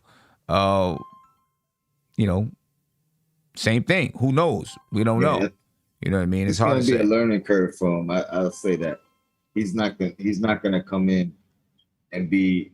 It's going to take him a year to get to, I'm not even saying full potential, but the same way Mitch had to develop for a year, I think Jackson's going to take the same type of. Mitch also took a year off too. We got to remember that. He didn't play basketball for a whole year. This guy actually did play. Yeah. Let me get to a phone call, guys. Let me get to a phone call. Caller, you're live. What's popping? Is this nothing but Knicks? This is nothing but Knicks. Who am I speaking with, and where you're from? You are speaking with Ethan, and I am from Missouri. You're from where? Missouri. I'm from Missouri. Missouri. Okay. All right. You're a Knicks fan in Missouri? Kind of. All right. Well, talk to me. Tell me what you know about Isaiah Jackson and what you think about him possibly being drafted by the New York Knicks. It would honestly make their team the Knicks would probably still be in the playoff race, but probably not as a higher seed as they were in this year's playoff. Well, I mean, if they bring in Isaiah Jackson, they're obviously going to bring in some other pieces. So it's not just going to be Isaiah Jackson. They're going to bring in more. And And guess what? For most of this season, the Knicks didn't have Mitchell Robinson, and they still made the playoffs. So, But that was a while ago too. yeah. Did you have any other comments you want to add in? No, I was literally just scrolling through YouTube because I am literally cannot sleep. I actually. Okay, so I am paused on a screen right now. Are you the top left? Are you in the top left corner right now? I'm in the middle. I am in the middle. I think he's talking about me. In the middle, because I see 6. I'm not exactly sure what my man is saying. You're in the middle and the top. I'm not exactly sure what my man was saying. Hey, ladies and gentlemen, you can call in, though. 516-405-2246. I'm not sure what homeboy was getting at out there in Missouri. Ethan, I'm glad you called in, though. But, I was really trying to figure out what you was trying to do. I don't know. He's trying to figure out who I am. Maybe he might have been trying to target me, so I had to get off the call. You don't know what's going on. My bad. He might show up at AC. Maybe I don't know. They're gonna get Jackson because he's in Kentucky. I don't know, but I don't know though, Nate. I don't. It's hard to say. He's not my first option. I'd say that. I'm not mad at him, but I think there's other guys that should be prioritized. At this point. Yeah. Okay. Yeah. Okay. Let's put it like this: if the writing is on the wall for somebody, if it's not Mitch, then it's definitely Nerlens Noel. I mean, Nerlens Noel is already a free agent. I agree with you on Noel, but I just wonder if the Knicks brass is really torn on giving him extension or not with those 2 major injuries. Yeah. I mean, yeah, I know. That's true. You got a point there. Frankly, for me, the number one option the Knicks should do, if with all these draft picks, whatever, is look for the best available point guard in the draft if you're not going to go sign or trade for one. But if Isaiah Jackson happens to fall on the Knicks pick, whatever that may be, I don't know what pick they have, and they get him, I kind of got to agree. I feel like I am on Nate's side on this one. I think it is bye-bye Mitch, because I really don't think the Knicks are going to sign him to a contract. I think they're going to let him go test the free agent market and see what's available for him. And I even agree with what Nate said. You got a player in Jackson that is not afraid to take a jump shot, at the rim. And I'm on Nate's side on this one. I think it is bye-bye Mitch. I don't care if he let the league get block shots, what they do. I think it is bye-bye Mitch, in my opinion, if Jackson comes to the Knicks. Yeah. Okay. All right. Well, the Knicks are definitely interested in him. But definitely the number one option should be the virus that we have been going through for the whole couple of seasons here as a point guard. But at 19 and 21, I don't know if we're finding – are we finding our point guard for the future at 19 and 21? Either they're going to move up. We're taking the best player available. Either move up to get something in a better pick up in the draft, but if they can, then – and Isaiah's there, and if they feel he's the best option available, then okay. Okay, so I have another question. I want to respond to Nate. At 19 and 21, are you taking the best player available, or are you drafting for need at 19 and 21? I'm taking the best player available because this team needs talent, and we only have 6 players on our roster. See, the reason why I asked that is because you might take the best talent available, but that talent may not be that much. That player may not be that much more talented than someone who fits a position or fits something that you need. Now, the Knicks need a lot. We know that. I think at 19 and 21, maybe you take a position of real need. So let me throw this question to you. If you need a knockdown shooter, you go get it. If you need a shot blocking center, you go get it. Yeah, but I think that might be the best position available. That's what I'm trying to say. I think if you rephrase it and say, when you say position of need, I think he's thinking like guard, forward, shooter. But when you say the best shooter available, that's what I'm gonna do. I'm gonna take the best skill of need. You know what I mean? We need shooting. Okay. So we need shooting. We need bigs. We need point guard. Yeah. I would go that route as far as 1921. I'm taking the best shooters. You know what I mean? Because that's what we need. Honestly, outside of power forward, we could use any position help right there. You said outside of power forward. Yeah, we could use another shooter in the shooting guard. We could use a wing guy. We could use a point guard. Okay. Definitely well, not we could guard. Use a point guard. We need a point guard. No, not it's That's not why we I could said use. that's why I we agree need with a you, point Sim. guard. But let me ask you this question, Sim. Like, if let's say at 19 or 21, let's say Io or I don't know somebody else. I'm trying to think of a point guard that might be around that range. Io or let's say Trey Mann or whatever. Are you taking one of those dudes? Or let's say if Duarte or Trey Murphy's there, are you going for the point guard because you need the point guard? Or are you going for the position of, like, let's say we can get another wing guy like a Michael Bridges, like in Trey Murphy, or are you getting a guy like Jackson or a guy like Duarte who's a knockdown shooter? So I think Tony said it best. Skill. So all right, you need a point guard. All right, I understand what you're saying. I get exactly what you're saying. You need a point guard, but in my opinion, you're not going to find a point guard that's going to be your quintessential. Your quintessential point guard or your franchise point guard at 19 and 21. I don't think you're going to find that, right? So I think, you look, okay, can this guy, we need wings as well.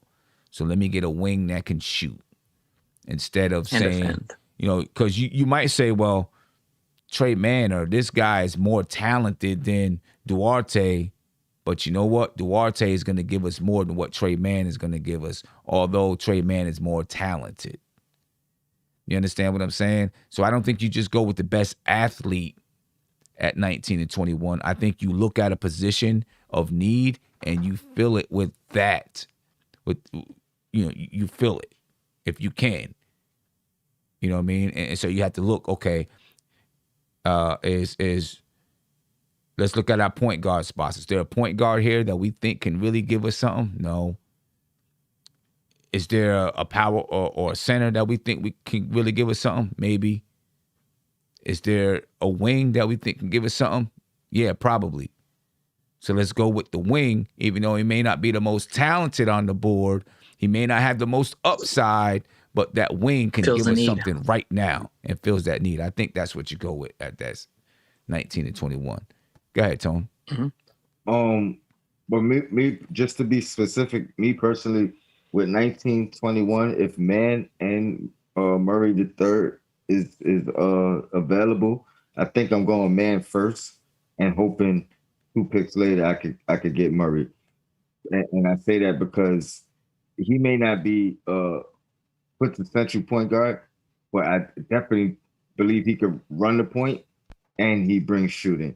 So you get in a position of need and a skill of need. And then I'm hoping. He's also small, Tony. I know. But that kid could put the ball in the basket. And in that aspect, I don't think we would be bringing him in to be a starter. So, you know what I mean? I would hope that he could develop, play with quickly and things of that nature. And that's only because those picks are so close together. If they both there. So you think he has the potential to be the point guard of the future? Yeah, but it's going to take 2 or 3 years to even, you know what I mean? To start. Right. Let me get the not. What you think, not? As far as Isaiah Jackson shot blocking, he a good second round. I take him with the 32nd. I don't think he's going to be there at the 32nd. Yeah, he won't be there. That'd be my target range to draft a backup center. But I'm not giving up hope on Mitch Robinson, and I'm re-signing Norris Noel. I think the management wants to bring back Noels and Mitch. Bringing in a backup young center, that's just to replace Todd Gibson. You know, it's finally for Gibson to retire and sit on the coaching bench with Tibbs. That's how I look at it. You know, Isaiah Jackson, you could put him in the G League for a couple of months and let him get some minutes and experience there. But as my starting five and my sixth big man or my backup will be Mitch and Noel. I'm not giving that up for nothing, man. We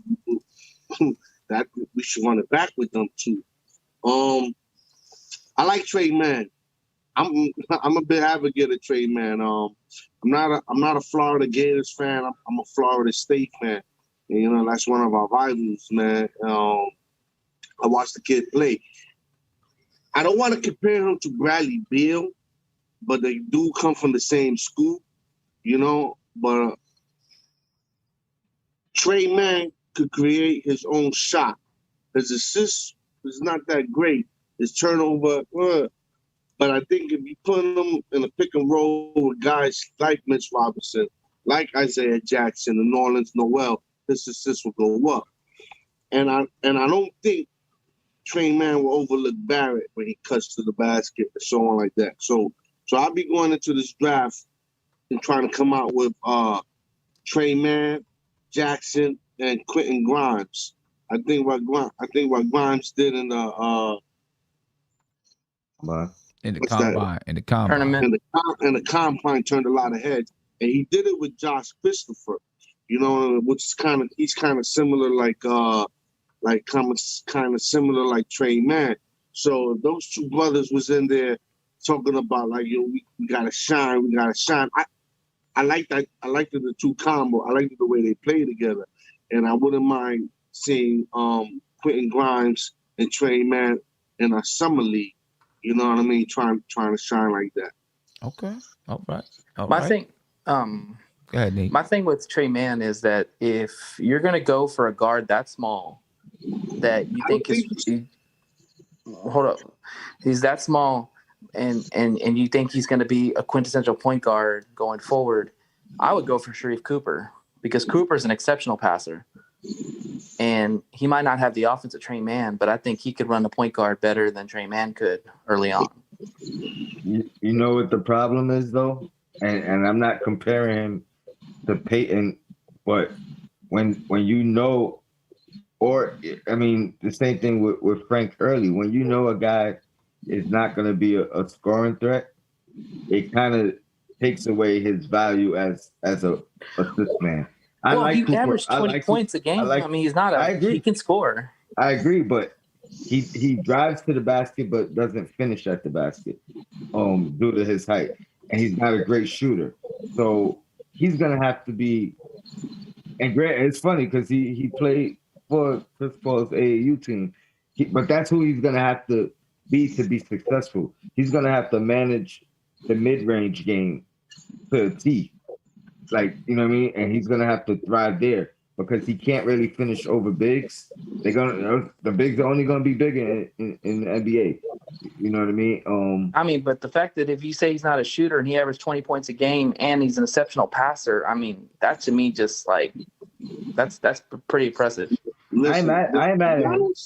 Giannis was a small power forward when he came out. He was very fair. You know what I mean? Trey Mann is still young. You know, you could put some muscle and beef on that kid in a year or two, and then you're probably talking about a legit starter that can shoot. You know what I mean? But also too, he doesn't shoot a good percentage either. If you look at his tape, he's he's a high volume shooter. I really liked the Frank Ntilikina's defense, man, but he never gave us anything on offense, man. And all it takes is just one point guard, man, somebody to step in, you know what I mean, and put up points, and he'll have a roster spot on the point guard. Alfred lost the starting job in the playoff. You bring in a kid that's 20 years old that produced in the sophomore year, so you're showing that he actually went into the lab and put that work in the summer. If the kid goes into the lab, Trey Mann, or, you know what I mean, goes back into the lab, coming into next year under Tibbs, you can have a diamond in the rough. And then you're talking about 2 out of the 3 out of the last 3 years, we've been drafting diamonds in the rough. We're finding guys like Mitch. We're finding guys like RJ. You know what I mean? And we quickly, you know what I mean? Just keep building. And I do like the fact that if Trey Mann is on the board, I would get him at 19 or 21. If Sharif Cooper is on the board and Trey Mann is on the board, which one you taking? Because that kid Sharif Cooper, Wow. He can ball. he may have the potential to be something special. Cooper can get the ball in the right places.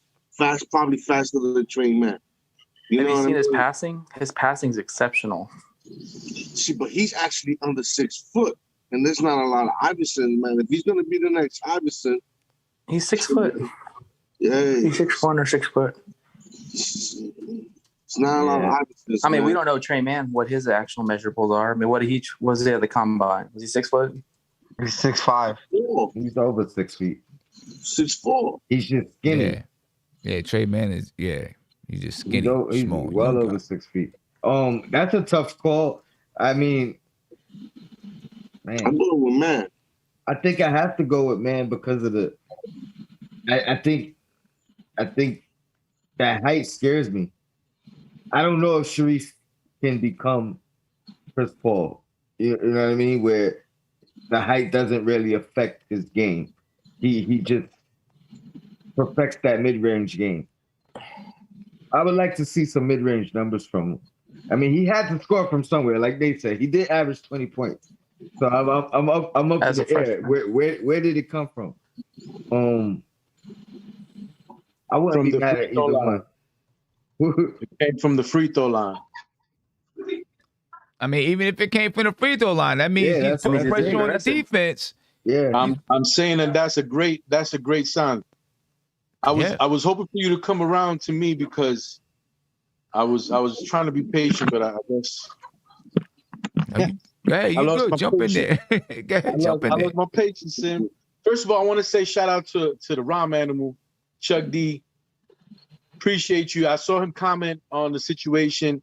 I'm gonna have to disagree with you on the second part, and I'm gonna let you guys know why right now. This is one of my takes that I've been having for a couple of weeks now. What do you say? He said that we need to draft 19 and 21, a point guard and a center. This is my take, but I also want a shameless plug. SoundCloud, Zombie Rodriguez. I'm a rhyme animal myself. Everybody in the chat, check it out. Chuck D, check it out, man. I'm a beast. But back to at hand when we got at hand. Check it out. I am somebody who does not believe in the center position anymore. Unless you have a 20-point scorer and is a cerebral center, one of the best centers in the league. If you're able to get your hands on one of those types of people, no doubt about it, you bring them in the fold. But if it's not somebody that gives you 20 points a game, is offensive minded, I'm not going to pay for the guy. I'm not going to waste a first round pick on the guy. And I'm just going to, all in all, I'm going to dissuade myself from taking anybody at center, even though I'm going to say this before I get deep into what I really want to say. I'm a Mitchell Robinson fan. I really do like what he does. I really think he's a special guy. You know what I'm saying? The things that he did defensively is something that you don't see every day. But he just doesn't score enough for me. And at the end of the games, when I need him to be there, he's not going to be able to get on the court. So why am I going to be spending $15 million, $16 million, 3-year deals, 4-year deals on a player where at the end of the game, when I need him the most, he's not going to be able to play? Okay? So basically, I am like the worst person to ask the Isaiah Jackson question, because even though I believe he's a supreme talent, I've seen him. He's a great shot blocker. He does a lot of the things that our centers already do. Can he score 20 points for me per game? Is he going to get fouls called on him for being able to get to the basket? Am I going to be able to have this kid play at the end of the game if I'm in a playoff game? Most of the times, I'm going to say no. So, with that being said, I am not going to spend any money on centers anymore.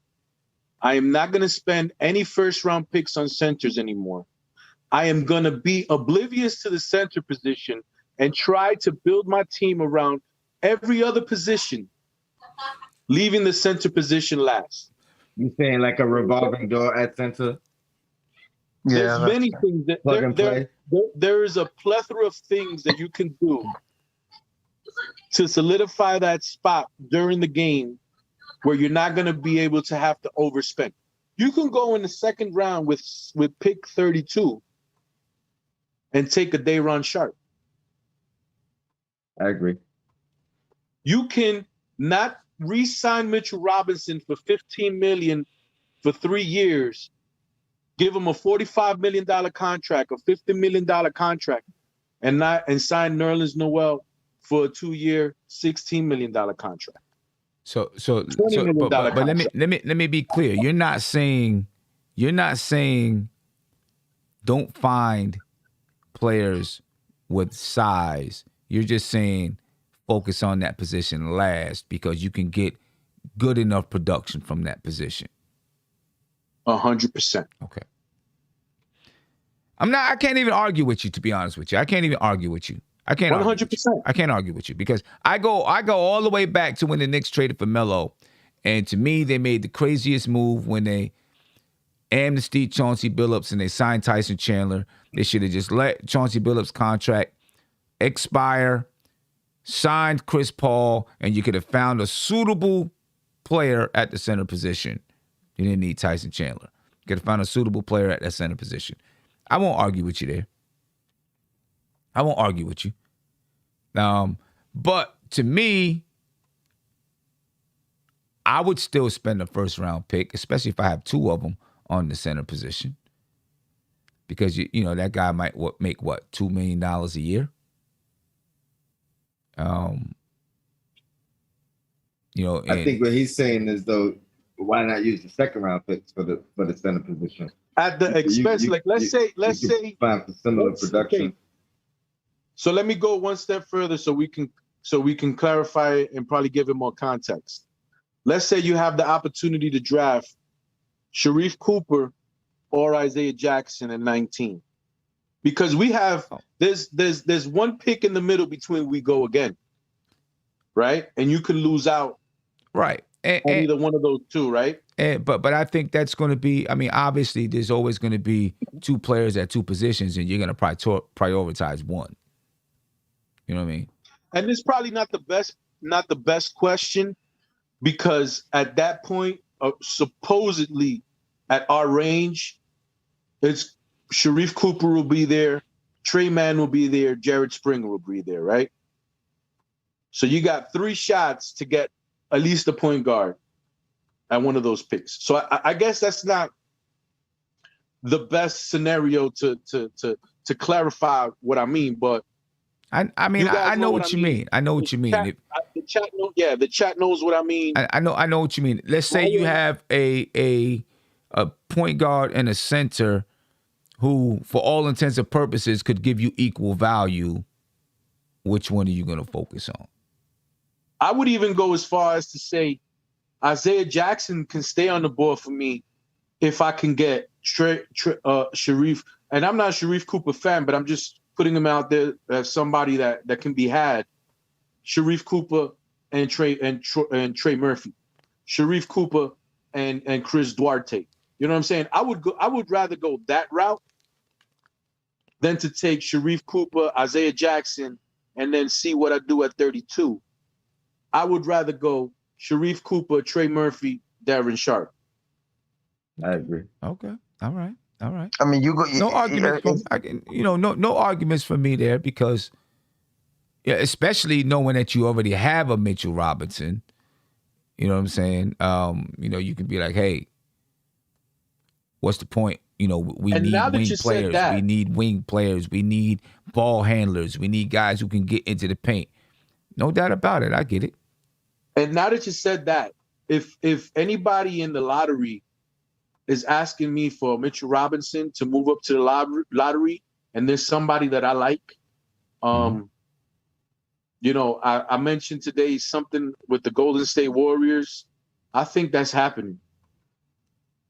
I think that's happening. You think what's these guys happening? are repeat attacks. These guys are going to shell out a lot of money if they want to keep the band together. You know what I'm saying? That 7th pick and the 14th pick is there to be had if you have enough guile, if you're smart enough, if you have the gift of gab to get it, if you say, yo, man, you know what I'm saying? I can help you out. You know what I'm saying? We can do this, we can do that. Blase blah. Those picks are there to be had. And if we move up and they asking for a Mitchell Robinson, which I don't know why they wouldn't, because the guy fits. Why the at the Warriors price wouldn't? point, at the price point, at what he can do on the floor for them. You know what I'm saying? The guy fits. I would get it done. I would get it They done. have Mitchell Wiseman. Robinson- Why would they trade for Mitch? That if Golden State is asking for Mitchell Robinson, Right. They have Wiseman. Yeah. But you're getting another center who can defend because Wiseman. James Wiseman, They're not high on him. he's still learning. Mitchell Robinson, you kind of sort of know what he is. And you can say this guy is a defensive guy. And you can put him in, and you can put in my eyes, the same way that the Knicks look at him, I'm pretty sure everybody in the league looks at him and says, this guy is what he is. You know what I'm saying? Oh my God, if he develops a jump shot, forget about it. So then what are they doing? So what are they doing? Bringing Mitch off the bench and gonna have Wiseman as the starter, or are they moving Wiseman? I don't think they can have Mitch off the bench. Okay. They can package Wiseman. They can do a plethora of things. Golden State is, man, those guys are like my idols, man. Like those guys don't Golden have State so got that many big man? options. They want was to that win saying? now. I get that, understand. Yeah. I mean I don't know. I don't think they're moving on from Wiseman, and I don't think they're gonna bring in Mitch to replace Wiseman. I don't know. I mean, will one of those picks be up for grabs for someone to, for them to trade down? Maybe. Do you Maybe. think they moved those picks just to save the money, or you think they're trying to use those Or picks attach Wiggins. I've read that too, and a lot of people They aren't high on want Wiggins. vets. But yeah, do they think they're trying to get a superstar or a star and include those picks, or you think they're at the point where they got to move the picks because of the money? I think Golden State is going to, if one of these stars come available, they're going to be in the mix to try to get one of these guys. That's what I think. If it's, I mean, they're not afraid to try to pair a Damian Lillard and a Steph Curry, or a Bradley Beal and a Steph Curry. They're not afraid to try to pair those guys, and I think they'll use their picks and some of the young players that they have to try to bring one of those guys in, because Steph Curry's older. They want to win. I mean, he's not old, but they want to win. But if they Bradley aren't Beal makes in the- more if sense. they're not in the mix for the star, do you think they still need to move the picks? Or that's what I mean. Right, Because they That's still the need tricky to thing. move the You know what I'm picks. saying? Because lottery is going to be somewhere in the 8 to, those 2 picks are going to be somewhere in the 8 to 10 million range, right? One pick is going to be about 8 million. The other pick, I think, could be, 7, 6. no, I think more like 4 or 5. Oh, okay. The You know, 14th, that's a the tricky 14th pick could be question. 4 or 5. That's a tricky question, because who in their right minds is not going to want a 7 and the 14th pick for any of these guys? For Bradley Beal, for Levine, you can name anybody. cat. Who is not interested in taking the number 7 pick and taking the 14th pick? And why? Everybody's interested, right? Yeah, I mean, but I'm sure. Teams would be interested. Is it that Golden State is so tight-lipped that when you go on Instagram or when you go on Twitter, you don't hear anything about Golden State? Or is it something else? Or is it that nobody wants to help them out? There's been a lot of chatter about Golden State shopping those picks. I mean, I mean, I haven't seen them. I haven't seen Bradley Beal. The talk before was Damian Lillard. On the list, obviously those lists aren't the Bible. On the list, you don't see Golden State. The Warriors have made it clear that they want to trade for Bradley Beal. But the thing is, Bradley Beal is saying that he's thinking about asking. On the list, you don't see Golden State. But here's the thing: Golden State may not be on the list, but Bradley Beal doesn't have a no trade clause. Damian Lillard doesn't have a no trade clause. So if that's the best deal, Golden State will be in the mix, saying, "Hey, we want to try to get this guy." And if it doesn't work out, I'm pretty sure any of those guys would be willing to go play with Steph Curry. Wow. And they I get it. I get it, Sim. I get it. It's kind of like, but why? And they use Wiggins to make the right. So they're not just using they or whatever the case. You feel me? Or they could put Klay Thompson. They have the assets to get it done. But why, when it comes out on the reports, why isn't GWS on that list? Well, I think what happens is, they look, and, there are certain teams that they know are going to make a push, for certain players because of need. And, like when it came out about Damian Lillard, Golden State was one of the teams that said we do it. Golden State is a team that would try to make a move for Damian Lillard. So, wow. I think they'll be out there. Let me get to a couple of super chats here before I forget. Baxwood Gritty, thank you for the super chat. He was talking to you, Nate. He said, we can't use watching tape as evidence to prove a draft prospect is better. Mitch is a proven NBA defender right now. Tapes are highlight reels. I agree. You can't. You don't know what a player is going to do in the NBA until they get in the NBA. Well, I'm just saying. Usually blocks do transition to the NBA just like rebounds do. That's just my argument. I get it, but you still can't say what that player. You can't say, well, he'll probably come in as a better shot blocker as a rookie. You don't know until they get into the league. 1975 Jam Rock. He said Murphy at 19, Man at 21, and package 58 and 32 for Grimes. If you're packaging 58 and 32, I guess you're thinking you're going to move up into the first round and be able to get high enough to get Grimes. I don't know if anyone's giving up a first round pick for maybe. If 30, if Grimes is somewhere like around 27, 28, maybe you can. Grimes might go in the second round. You might not have to worry about that. And past the Phoenix Suns. Oh, let's see. And that kid, I like that kid a lot, man. We'll see.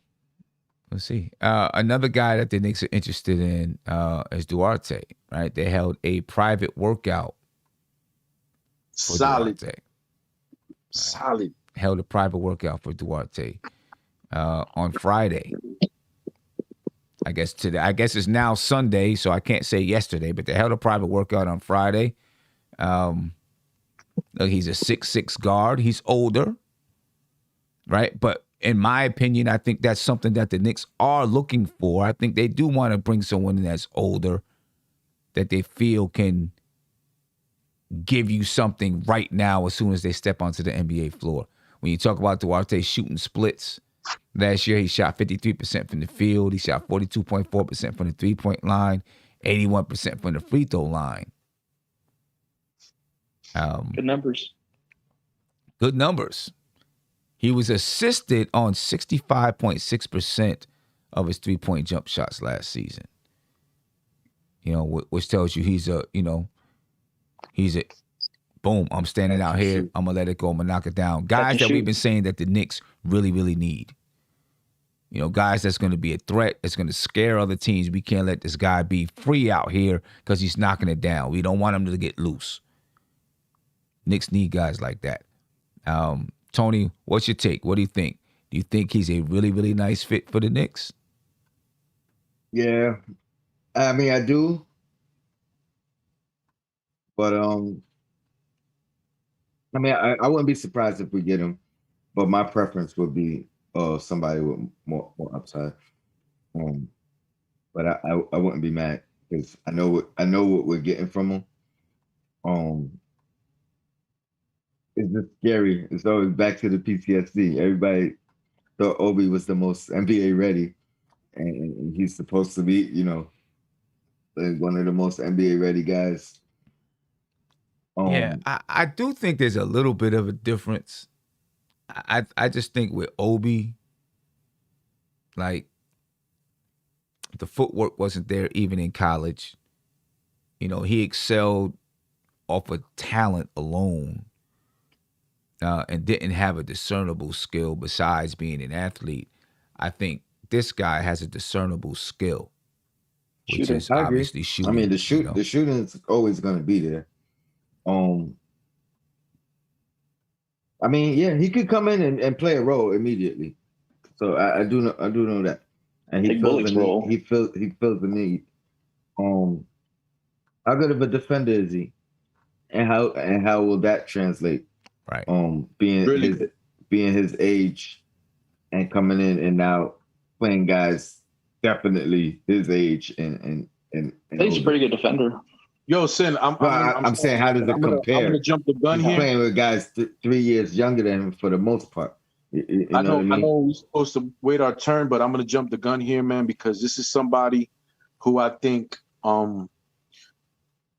his age is not something that scares me. There's a lot of people that say the kid is 24, right? And you mentioned his ceiling. The thing about this kid is, you know what I'm saying, first of all, he's Dominican. So us being from New York City, man, you know what I'm saying? We know we live around Dominicans our whole life, bro. We know Dominicans have heart, and this kid in particular had to go through a lot to be where he at right now.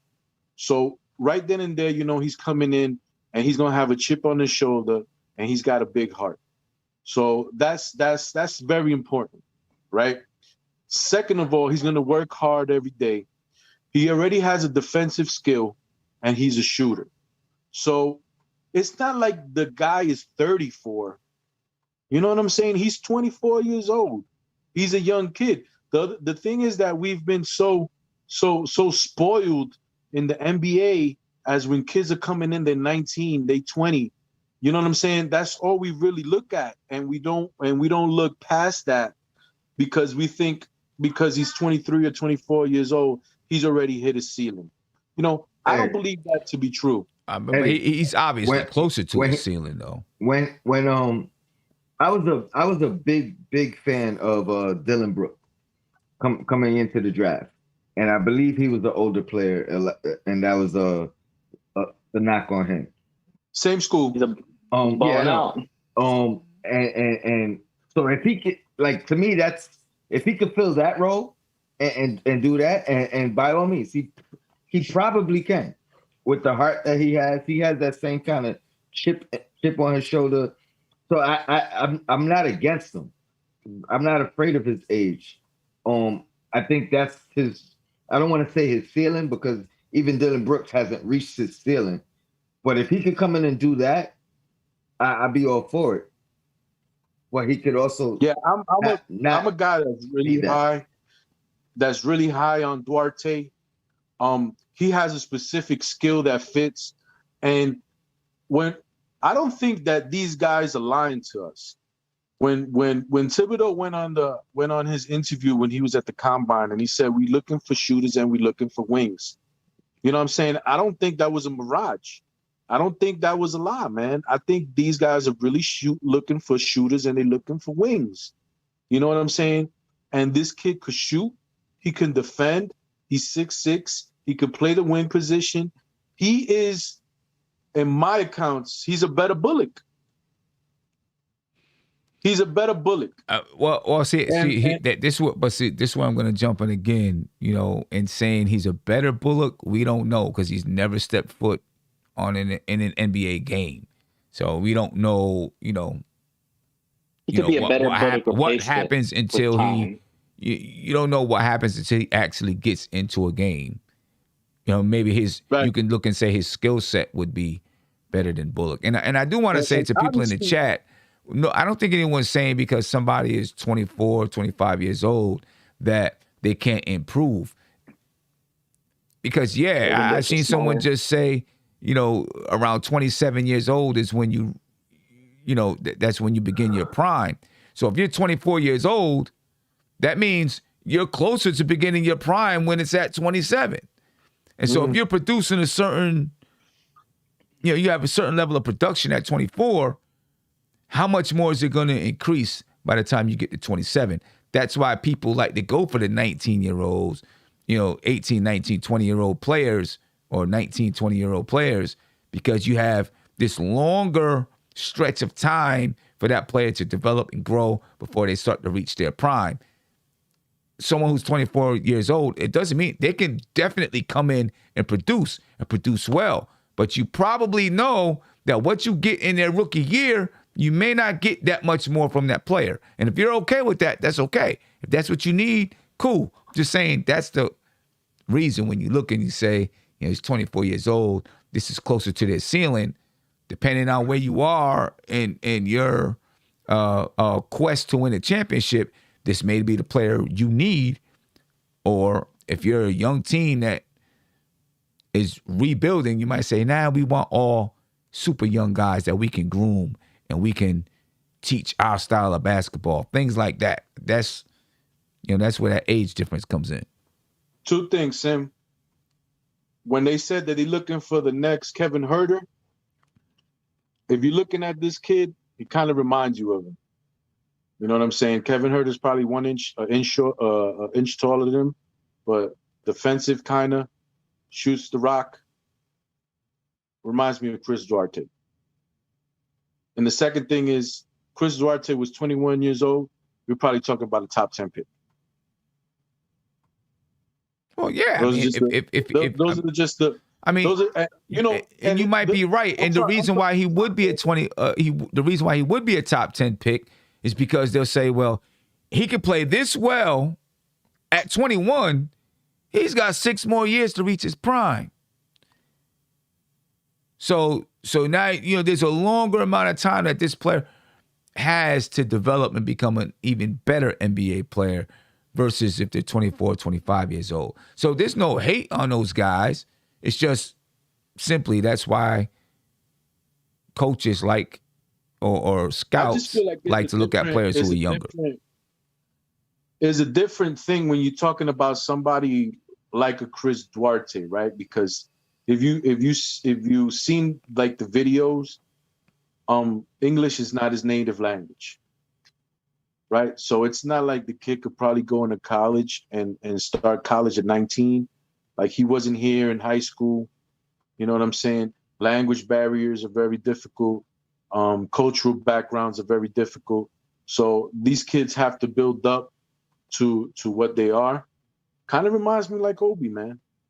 Kind of reminds me like Obi. And if you know, I'm an Obi fan. You know what I'm saying? I'm like, yo, give Obi time. Obi is going to get there, man. Obi is going to get there.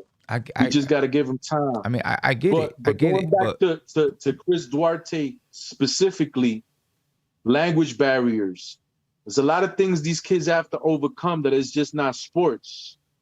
Mm-hmm. You know what I'm saying? So it might be a little bit difficult for them to get there as fast as our kids that are homegrown kids. You know what I'm saying? But I go back to my Dominicano, man. My Dominican, yo, he's going to have the heart and he's going to work hard. Yeah. And sometimes it's better if you work hard than the person that has all the talent in the world that's true. And don't work at all. That's true. That's true. That's true. Yeah, he did go through a lot of struggles, Duarte. I read something about like he went through a lot of family struggles and all that. So he do got a chip on his shoulder though. I'll tell you what, and I don't mean to burst y'all's bubble, but Duarte is not going to be there for us. I think this guy could go as high as the Warriors at 14 if they keep that pick, because they need Klay Thompson insurance, and he's a player that's already NBA ready, and that's what the Warriors want. And he's a knockdown shooter, and he would fit perfect with Steph Curry. That's what I'm saying. There's a lot of teams that are hot and heavy for Chris Duarte. I mean, listen, it could be true, but remember the Knicks do have those picks, and if they find somebody that they really like, I'm pretty sure Leon Rose and them have scoured the league to say, hey, would you trade up if I gave you this, this, and this? You know, or would you trade with us to move up? You know, if we gave you this trade kind up for of Duarte? deal, so I would trade up. I would definitely trade up to 14 for Chris Duarte. I would definitely trade up for 14 to Chris Duarte. No doubt about it. I mean, it's all about it's like what you said earlier. I agree with. I believe it was you, Sim, that said it. If you're the Knicks, it's the most position of need, which is either point guard or a wing. And if there's a chance to get him as a wing and see what he could do, then get him. You know, but for me, like I said, it's position of need, which is guard or wing. Even like what Eddie said, you know, the center position, in my opinion, can be whatever, you know, because that position really is kind of basically dead in the NBA. You know, but as far as the Knicks is concerned, it's point guard or wing. And if he's available where you could trade up to get him and you feel like, okay, he's the best player that's on their radar at that moment, then go for it. I don't think I'm trading up to get him. I'm not trading up, no. I don't think I'm trading up to get him. If he falls to us, great, take him. But yeah, I'm not trading up for him. Yeah, I don't think I'm trading up to get him. And the center position is not dead. The MVP was a center. The second runner-up of the MVP was a center. I mean, listen, no, like, with the exception of Jokic. Let's start with this. Listen, with the exception of the Jokic, old school center is dead for the most part. Other than Jokic, and I'm gonna give you what's this dude's name in Nurkic in Portland, Embiid. Joel Embiid, man, that's a shooting guard and a center body, man. I can't. Man, you took the wait a minute. Right. Hold on. Hold on. You gonna tell me Joel Embiid doesn't post? He dominates in the post. But these two guys that were just mentioned are centers by position, but they play like guards. Jokic is like the point guard of Denver. The offense revolves around him. He gets a rebound. I understand what you're going to try to say to me, Sim. I understand. What am I going to try to say? What am I going to say? That he's the center or whatever the case is. But the guy brings down the ball. He brings down the ball. He picks and chooses who he's going to pass to, Jokic. And Joel Embiid is another one who pump fakes you to death, takes a couple of dribbles to the rim and gets fouled. So it's like these guys are not traditional centers.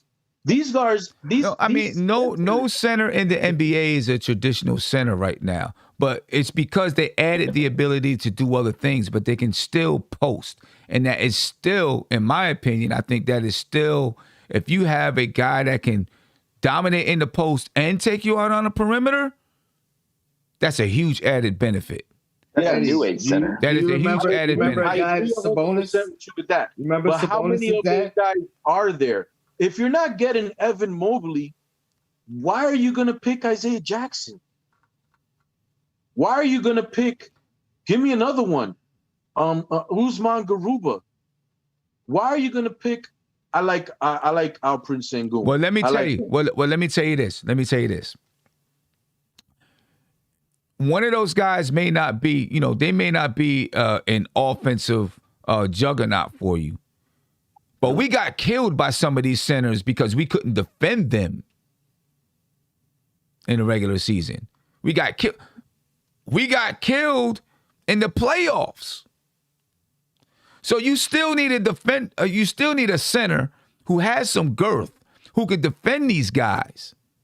Even if you're not using that player offensively, you need someone who can defend these guys, and you still need someone who can defend the rim. So Right. the role may have changed. But when Capella came out, what was the lineup that was used by Atlanta? What you mean? Who was the 5 and who was the 4? Collins. Capella and John Collins. John Collins and Delino Gallinari. Yeah. So it's like, But I mean, of course. but what does that have to do with Capella's production though? He still what he did gave us problems. The thing is, this is what I'm trying to get to. Of course, during the season, you're going to need a center. Of course, during the game, you're going to need a center. But at the end of the game, the last 8 minutes of the game, why is Capella going to be there? Let's say the Knicks downsized and they put Julius Randle at the 5. We're getting smacked. That's what's happening. But we downsized and put Julius Randle at the 5. We're getting smacked. We're getting You're smacked. saying at the end of the game, or you talk about for the season? If it's a close game, if it's tied with about 5 minutes left in the game, and Julius Randle gets put at the 5,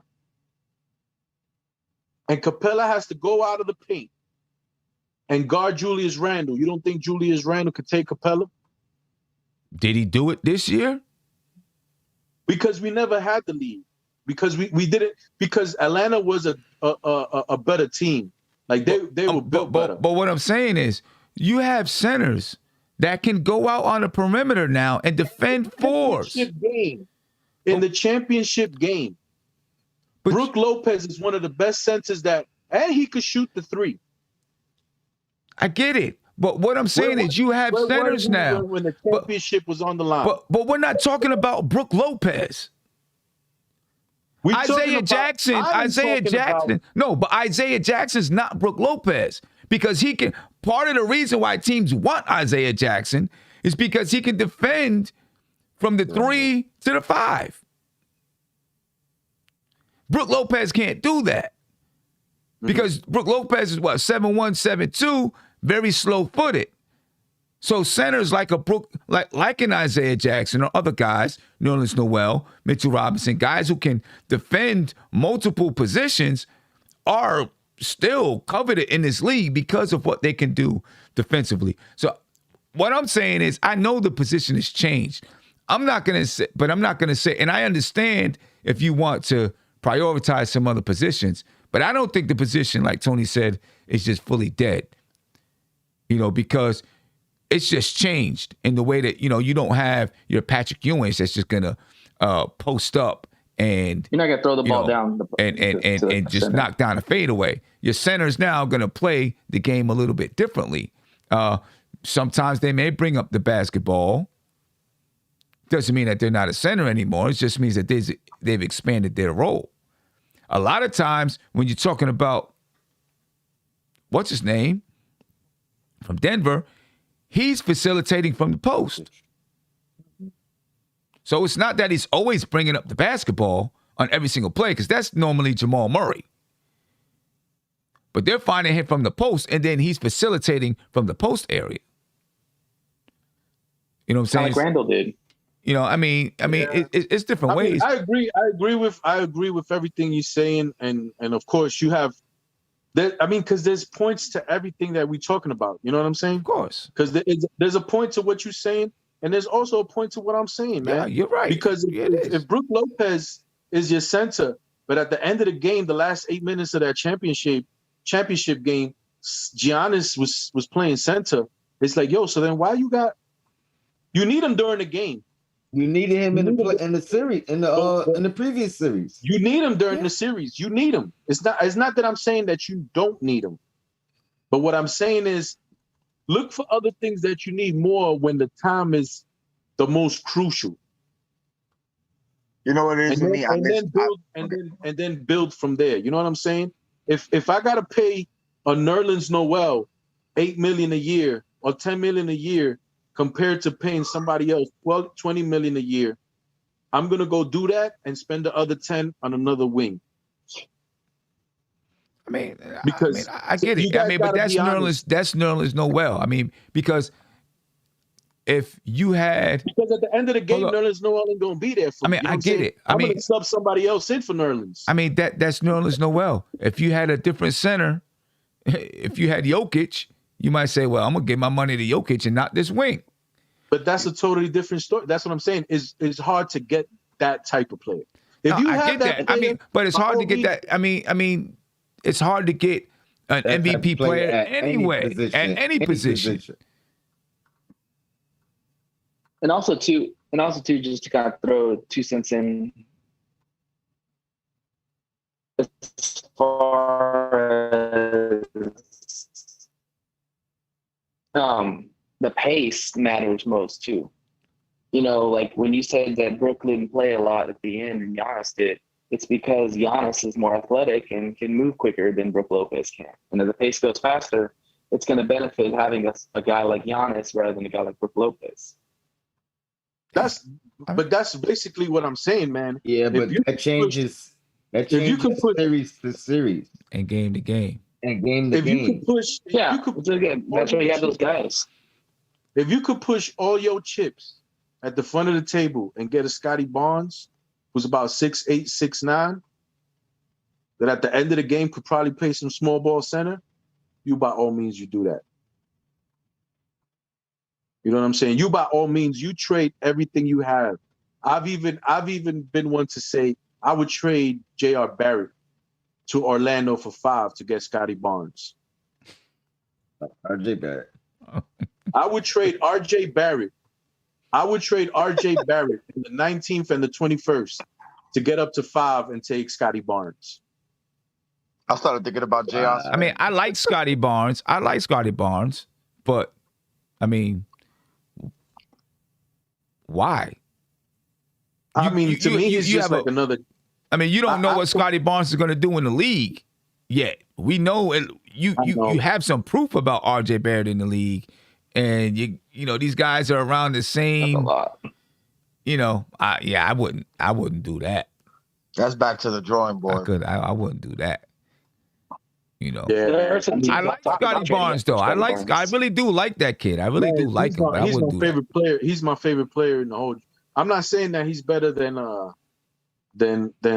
Cade or anybody else. You know what I'm saying? But you know how you got this your favorite players. You know what I'm saying? Yeah, I got like Scotty Barnes. Is I like him. I like him. I really do think he's going to be a good. And NBA the Knicks player. and I think the Knicks liked him. They interviewed him like he's a stud. I do like him. Him. That D. He could play that D. I think he's going to be a good NBA player.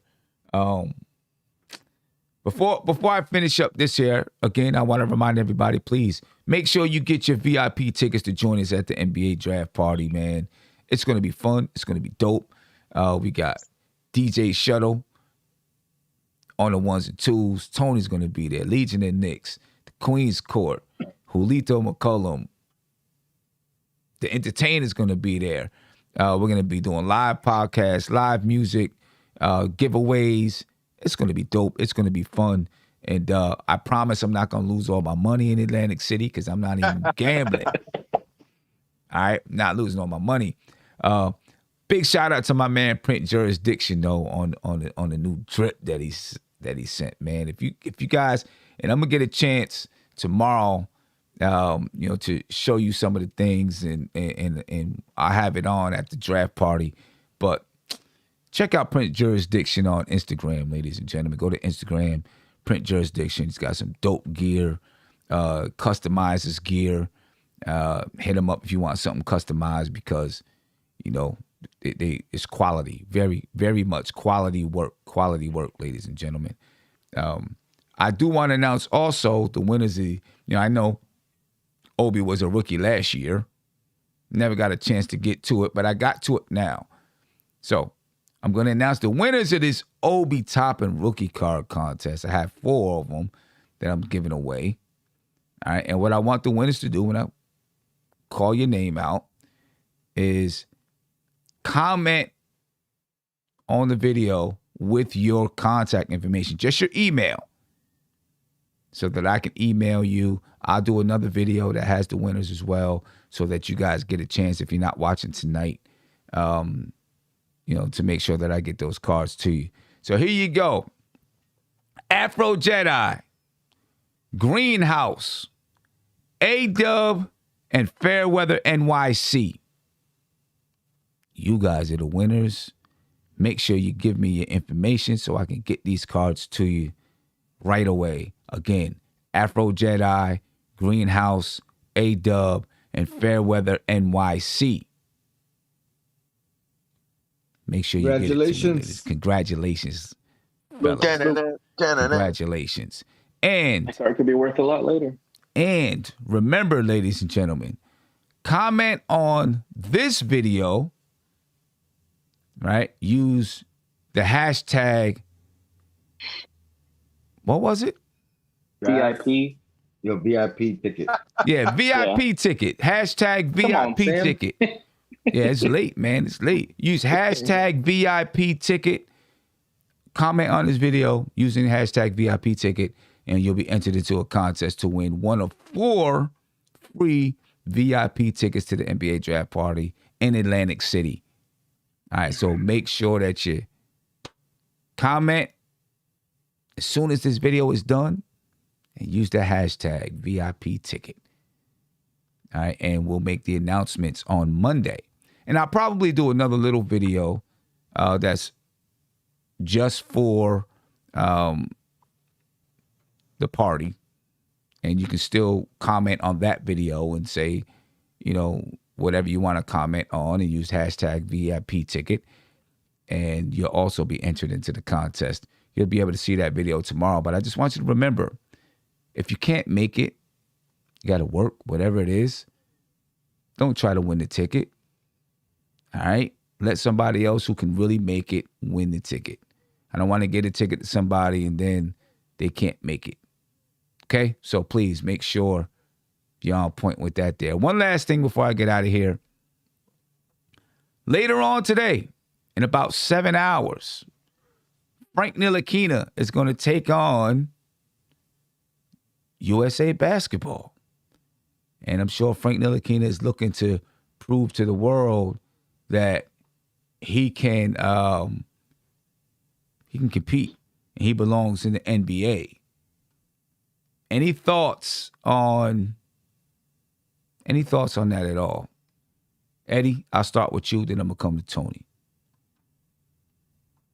Not really, bro. I just want to say, Chuck D, you're breaking my heart, man. You're killing me in the chat, bro. But that's all right, bro. That's why I'm the basketball zombie. I ain't got nothing to say about Frank, man. Like, what we gonna do, man? You know what I'm saying? Frank has been here for too many years already. It's like, what you gonna do? Like, I guess he just likes playing every 4 years. I don't know. He's 21 years old. I mean, I know he's been here for a while, but you preach it to the choir, man. I'm a Frankie guy, but it's just sometimes you got to break up with these dudes. I don't know, man. What you want me to say? Yeah, I don't know. I just I disagree with a lot of people, man. I feel like we give up on players too fast just because they're not giving exactly what they want us to give, instead of trying to let a guy grow and develop and become something in the NBA. And then when they're 24 or 25 years old and they're contributing on another team, everyone turns around and says, see, we had him. He could have been contributing for us. You got to remember, these guys are coming in young. And Tony, we were talking about this earlier. In a couple of years, guys going to be coming in at 18 years old. Right? Really, really young. Watch how many guys get bounced around the league, going to be 22, 23 years old and been on 5 different teams already. And then all of a sudden at 24, they're going to become a good NBA player. And they would have been on 3 or 4 different teams before, before they reach, start to play. All I'm going to say look at Kelly Oubre. I love you enough that all I want to do is see you happy. Yeah. Look at Kelly Oubre. right? He's been on how many teams already? 3? Already been on 3 different teams. And now is when people are saying, well, hey, this guy might be able to become this, that, and the third. You know, let's give him a contract because he could be budding. He could be a budding star. You know, he's been in the league since he was, 19 years old? But right now is when people think he can start to pop. Wow, 18 years old now to start coming in? Wow. Yeah, high school. Yeah, in 2023 is when high school players will be able to enter the league. So, any thoughts, though? Are you going to be watching the game? I'm going to get up and watch the game. I want to see what Frank does. What time is the game? 8 o'clock. I believe it's 8 o'clock. And what network? NBC. Okay. Yeah, I'm going to get up. I'm going to set my alarm. I hope he plays well. I'm torn, because part of me, wants him to play just decent enough to where he doesn't command too much money. I don't want him to really, if we could keep Frank on the cheap and bring him back, I'll do it. I think he still hasn't reached his potential, but the potential's there. I think Tibbs actually likes the guy. That's one of the few guys that we heard about even when he wasn't playing from Tibbs. Tibbs constantly said he liked what he was doing in practice. I think his shot has definitely developed into a more consistent shot. And my thing with Frank has always been, I just need more aggression from him. Because I think he has the skills and he has the, the size, and it's really about the effort. Yeah. But like you said, 21? He still needs time to grow. Yeah. I mean, he's still, we were just arguing about, someone who's 24 years old, can still improve in the NBA, but we ready to throw away a guy's 21. Or, I think he's still 21. He might be 22 now. He's 22. Yeah. He's like a cockroach, bro. They're gonna give him a 4-year contract. And he's gonna play bad for 4 years. And the next time Olympic time comes, he's gonna be re-up for another contract because he played so well in the Olympics. He's just so weird, yo. And I like him, man. I really, really like him, man. But it's but listen to what you said earlier. See, listen to what you said earlier. The only reason why you think this way about Frank right now is because he's been in the league since he was 19. But when you talk about Duarte, you talk about all the different things he had to go through and acclimate himself to the U.S. and all that kind of stuff. And so it takes time. So how? Man. Frank Ntilikina. Well, I mean, he's been changing countries since he was a kid, too. And he's younger than I really like Frank Ntilikina, Sam. I really like Frank Ntilikina. But it's yo, man, it's when's enough? He's been with us for 4 years. So how many coaches? And then, you know what I find so funny? I don't even care about the coaches really, though, Nate. Nobody ever says, oh, man, I like Frank or whatever, but we're going to have to pay him. It's never even about the money with Frank. People just ready to let him go. Like with Mitch, they we're going to have to pay him. I don't want to give this guy 10 to whatever million. Nobody says nothing about the money with Frank, yeah. Frank's money is going to be cheap money. Yo, the kid is he's a stud, man. Yo, he's fly. He be on Instagram with off-white sneakers, you know what I'm saying? And he be on these beaches and on these, it's man, he's everything you would want in a player. Right? And what else? I mean, I don't know, man. I don't know, man. If you still on that train, man, you're a better man than me. Because I don't even know, bro. But see, my thing is this. I don't have expectations that other people have. I expect him to be a defender. I mean, I've watched him play for 3-4 years or whatever it is. I expect him to be a defender and hopefully a guy that consistently knock down a three. He did so this year. That's what I expect from him. I'm not expecting him to give me 10, 15 points a game. I'm not expecting him to be our starting point guard. I'm expecting that he can play a role on a good team as a defender and a shooter. And if you can get a player like that on the cheap, especially if you make a trade for a big name, you may need to get a player like that on the cheap. But That could be a good move.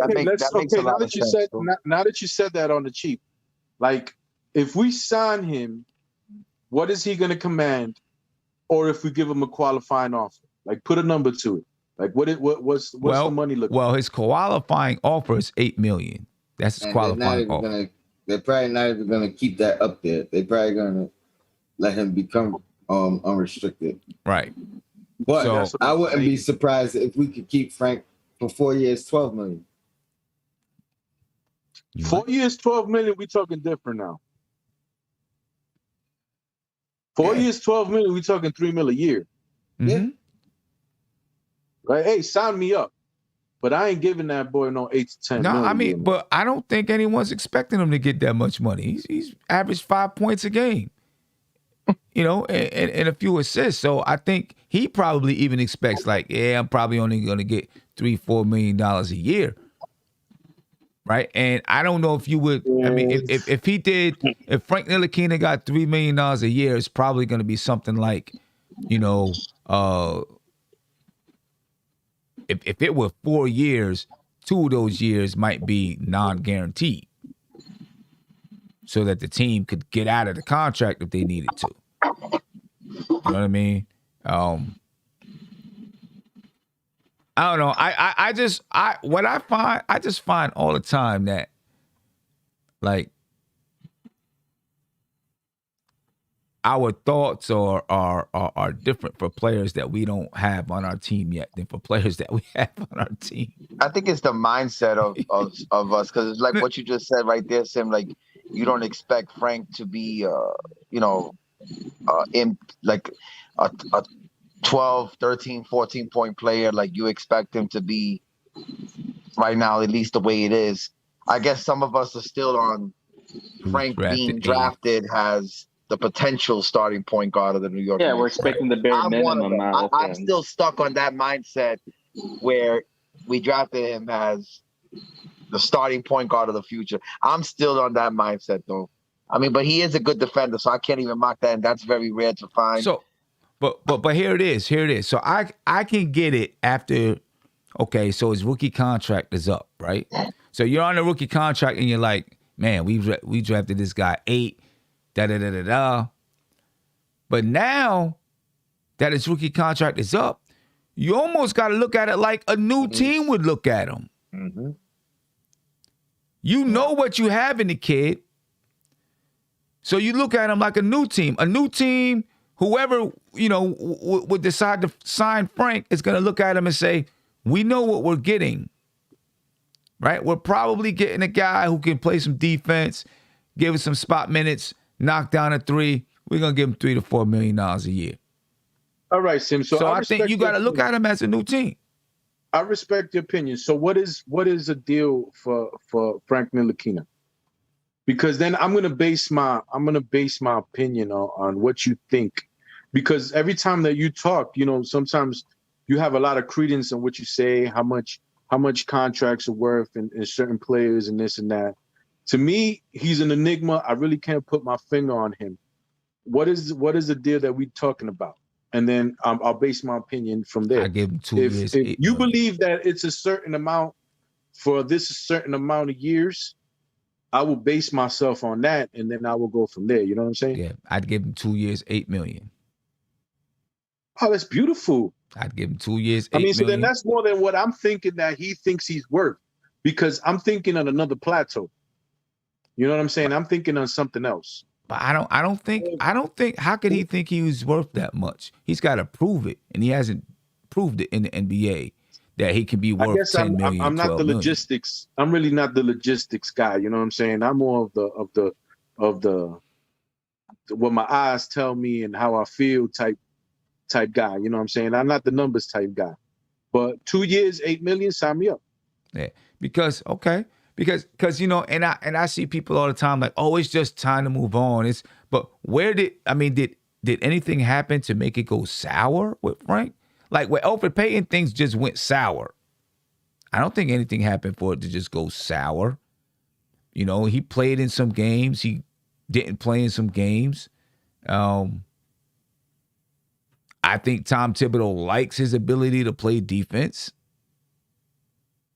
And I mean, I'm just not quick. I'm just not so quick to say that he's going to be gone. Because even in the chat, I see Frank 7 to 10 mil. Clippers will give him 7 million to, and I'm not giving him that. I'm not giving him that. But if you're telling me $4 million a year, sign me up, man. That's Reggie Bullock money. Look what Reggie Bullock did for us. You know what I'm saying? Reggie Bullock probably want 8 million now. Oh, now yeah. I gotta raise my eyebrows a little bit and be like, I think Reggie Bullock is gonna want the full mid-level exception, which is like 9 million. Adios. There you go. So you got to think about it. It's not like he's not worth it, but you got to think about it more. You know what I'm saying? I guess that was my mindset, and I guess I'm not the only one. And you know, I'm gonna be fall victim to that. I'm not the numbers dude. You know what I'm saying? You ain't gonna get the numbers from me. I'm just gonna tell you how I feel. You know what I'm saying? And if he's 7 to 8 million, then I'm probably gonna have to say goodbye. You know what I'm saying? But if he's 2 years, 8, it's like, yo, ain't no reason why I gotta let somebody like that go. And I think Frank could actually step up and give similar production to Bullock. I really do. Me too. If given a similar role, I think he could give you similar production. His durability at a cheaper cost.